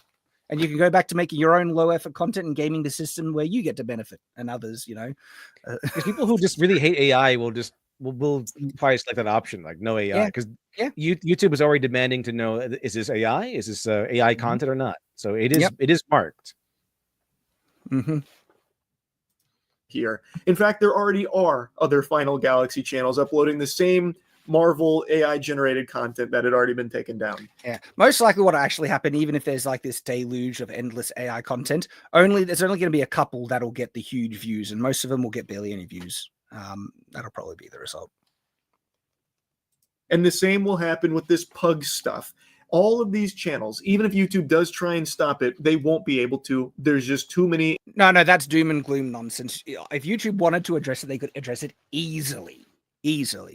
But they don't want to, because from YouTube's perspective, more content on the platform, more views. That's probably what they're thinking. So they're probably thinking, bring on the fire hose of AI sludge, where you would just get deluged with endless content, even if it's content that you don't like. If you watch it, we don't care. And YouTube will just go to town. But the idea that YouTube can't do anything about it is nonsense. They're choosing not to do anything about it. It's too easy. It's too much volume. So I think it's going to be just a complete infestation. It already kind of is. And now it's some of the most popular content on the platform, not just the most prevalent, but some of the most popular. Cry more if it is. I think the cat playing a piano was also dumb, but that was popular. So, boo-hoo. You hate to see it, but I don't think anyone's all that surprised, unfortunately. I just wanted to talk about it a little bit. Yep, and that's basically video. So, like I said, like there are parts that I think there is a point. There is AI slop out there that I don't think is the best. I don't think that everything is going to be, good about AI. I think there are some legitimate concerns, and I'd be perfectly fine if the technology just like hit a roadblock and didn't get it, and that's just where we're at. And we'll still be adapting to the changes that technology will cause for many years to come. But it's just getting better. It's just getting more. The ultimate result, if you can end up producing whatever you want in just a couple of seconds, I think what might actually happen is that instead of AI content flooding, and you having no choice but getting this stuff shoved into your face, people will just be making their own content and they won't even watch it on YouTube anymore. That'll be the death of YouTube. And look, I actually do not care if a technology gets replaced by a better one. If it gets a better technology and we get more benefit or enjoyment out of it, so long as it doesn't lead us to extinction. That important caveat right there. Let me just make that very clear. I like people bemoan and say it's such a tragedy that the cinema is dying. If you like the cinema, all power to you. I'm glad you like it, but I don't think it's necessarily like a loss. Like we should, be sad that this thing doesn't exist, but because it's being replaced by something that I consider better. Home entertainment. I can enjoy a film more in my home on a big screen TV with my own comfort, where I don't need to deal with strangers or idiots in the cinemas. I can get my own food. I can pause it when I need to go to the toilet and stuff like that. I think streaming movies is a superior experience than going to the cinemas. Some people say cinemas has its own experience. Sometimes they think the screen is bigger or sound is bigger or stuff like that. That's being replaced. You're getting bigger screens. You can have your own home entertainment system, and there's a lot of annoyances about the cinema experience that I'm never going to miss. Don't care. And I'm not going to say, gee, I wish we could bring, because do you know how many types of entertainment has basically become redundant? I mean, yeah, the theater is still a thing, but it's nowhere near as big as it used to be. Do you know a popular thing that people used to do were dramatic renditions? Like people would just sit around and someone would give a dramatic rendition of a poem or a story. Like bards or something. Yeah. You know what we have now? Audiobooks. 1,000 times superior to that. And I'm just because, we have a different cultural experience. We've lost something. There's like, the audiobooks are superior. I'm sorry. And I don't really cry about the loss. I'm sorry. If YouTube dies, and I say this as a YouTuber, because it gets replaced by something better, don't care. And I say that as a YouTuber. I'll have to move on, find something else different to do with my life. And I think it's better for the human race if it's actually something legitimately better. I think it's better that we get something superior to enjoy. That's how it works. And so the whole pearl clutching, it's so bad because it might threaten, this or that. Like if it's, I don't think it's not as much of a threat as people are saying. And if it replaces it with something superior, good. That's kind of my hot take on that. But there we go. This has been the AI kind of discussion reaction stream. I had a good time. Yeah, a lot of fun. Be good. Diving into AI and stuff and Yeah. seeing the apocalypse on the horizon. Pretty cool. Pretty cool. Yep. And it's funny, like I have legitimate concern. I think the biggest concern about the AI stuff, as I've mentioned, AI girlfriends. This is where I agree with Arch. The AI loving us into extinction. We will pleasure ourselves into disease. That paradise planet with nobody there. Except for us religious people. And if that's how the righteous religious people inherit the earth, tough bickies. That's how it goes. Say no to AI girlfriend. I'm going to be raising my son. Say no to the AI, wholesome relationship, marriage, all that stuff. And it gets reinforced by my church community. Okay. And it's great. It's actually great. They have youth groups that we take them to and other church leaders that help encourage and teach valuable. And this isn't like a brag. This is me saying it out of genuine gratitude and admiration as to how good my children are growing up, like how solid individuals they're turning out to be. My oldest son is 15 years old now, and so my kids are starting to get a bit older, and they're genuinely good people. They're turning out really, really good, and I'm grateful for that. I'm not trying to brag, but it is in part a result of who they are as individuals, but also how I'm raising them. I'm raising them with proper, important values that gives them the right guidance in life. My kids know what a man is and what a woman is. I sat down and I've talked to them about the traditional roles that will give them the most chances for happiness in life, acknowledging exceptions if it's not for you, but this is where likely you're going to get real good happiness in life, and the values that matter and important, and how to treat other people. And they're turning out just to be good people. It's how you raise good people. And so they have a bright future. Even if the world is going to hell, you can control your family and your immediate environment. And so they will say no to the AI, nonsense, the bad AI stuff, and they might benefit from the good AI ways that you can use it productively, because it's not all bad. All right, let's catch up on those super chats. Those articles. Yep, we got that one. Red Dwarf. I think we're up to this one, which is Buddy Rat. Buddy Rat for $10 says, the narrowing window of what used to be my passion projects in voice. Okay, no, we did get that one. We still appreciate the super chat. Take us. Oh, hi, AI doggy. I think that the pug came up. A little pug. People just like puppies, I like puppies. Dogs and cats. Yeah. I don't fall over, think, I think crypto is dumb and is going to make the Superman movie more stupid. I could be wrong. That's where I think is going to go. I'm not one of those guys that just get fooled by, here's a cute animal. Like, no, piss off. Don't give me that cute animal. Don't try and manipulate me. You're going to try and manipulate me with an animal? Did you ever do those commercials like the showing you it's like a pet thing where it has a song in the arms of an angel showing all these sad puppies? Did you ever get that one? No, I haven't got that one. But, donate today to save a dog from being put down or something like that. So manipulative, and I like puppies. They're cute, but I don't like lose my crap over them. Empty Veins for $10 says, hey, Shad, been hoping to catch you live somewhere. Well, welcome. Glad you caught us. You should check out the combat system from One Ring to 2nd edition tabletop RPG. It has better armor and health system, and spears are given some love in it. Interesting. Well, I'm glad to hear it, because a lot of RPGs could do a lot better. Thank you for pointing that out. Judah for $5 says, it's not your fault. Player doesn't save member videos. I can't. What? Look, I'm almost done with Player. I can't rewatch it for over 3 weeks old. How do I watch old member videos on either platform? Subscribestar has a lot of the old ones. Patreon actually has the entire backlog. And YouTube memberships has the entire backlog. Just go to the member tab and you'll see all the membership posts.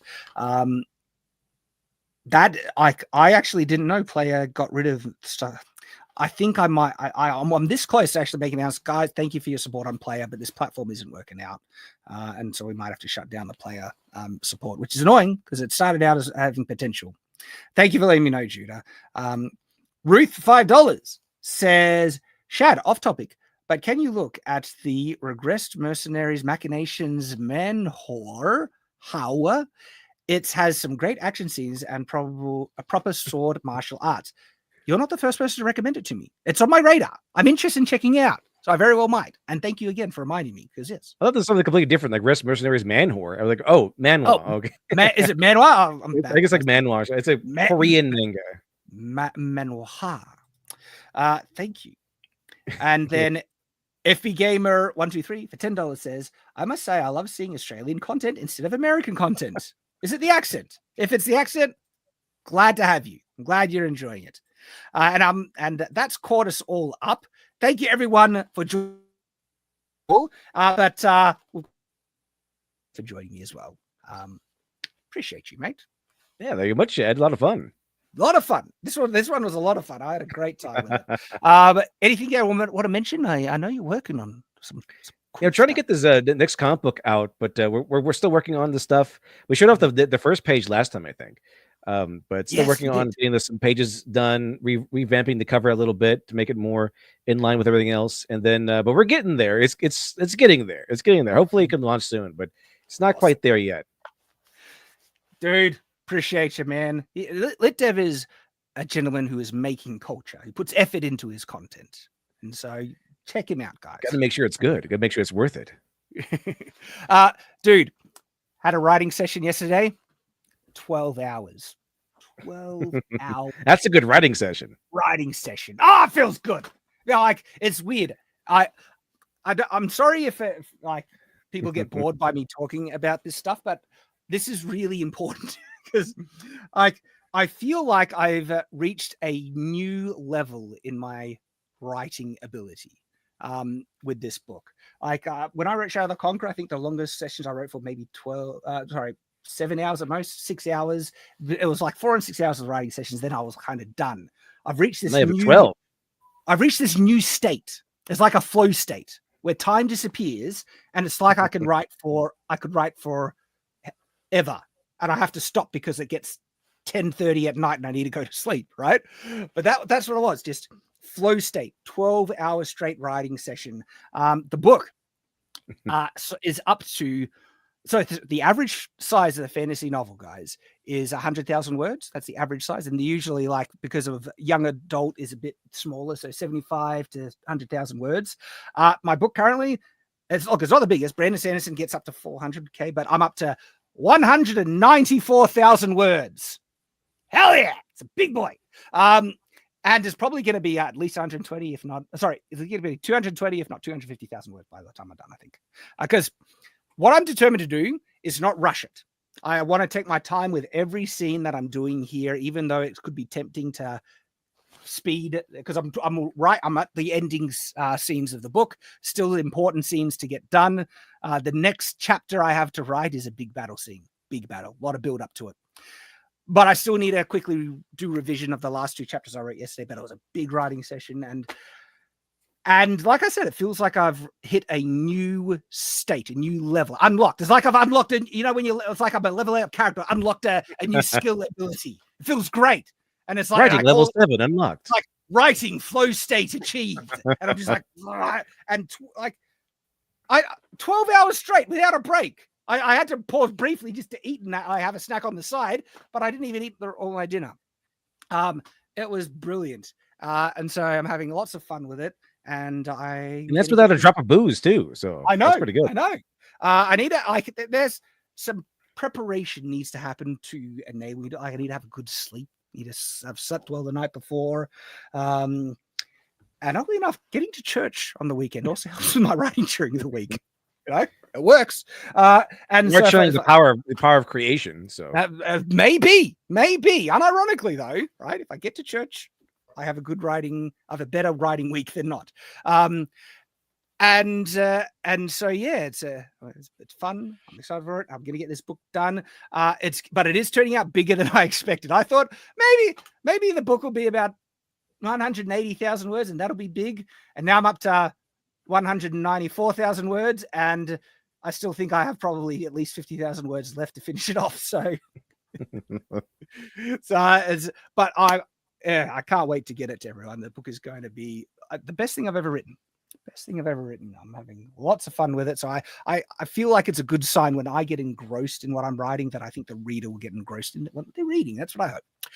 But thank you, everyone. Thank you for joining us. Thank you, Lit Dev. We appreciate you all for joining us in another Culture Crusade. And as always, hang on. I'm not out there already. As always, stay on watch. I'll see you later.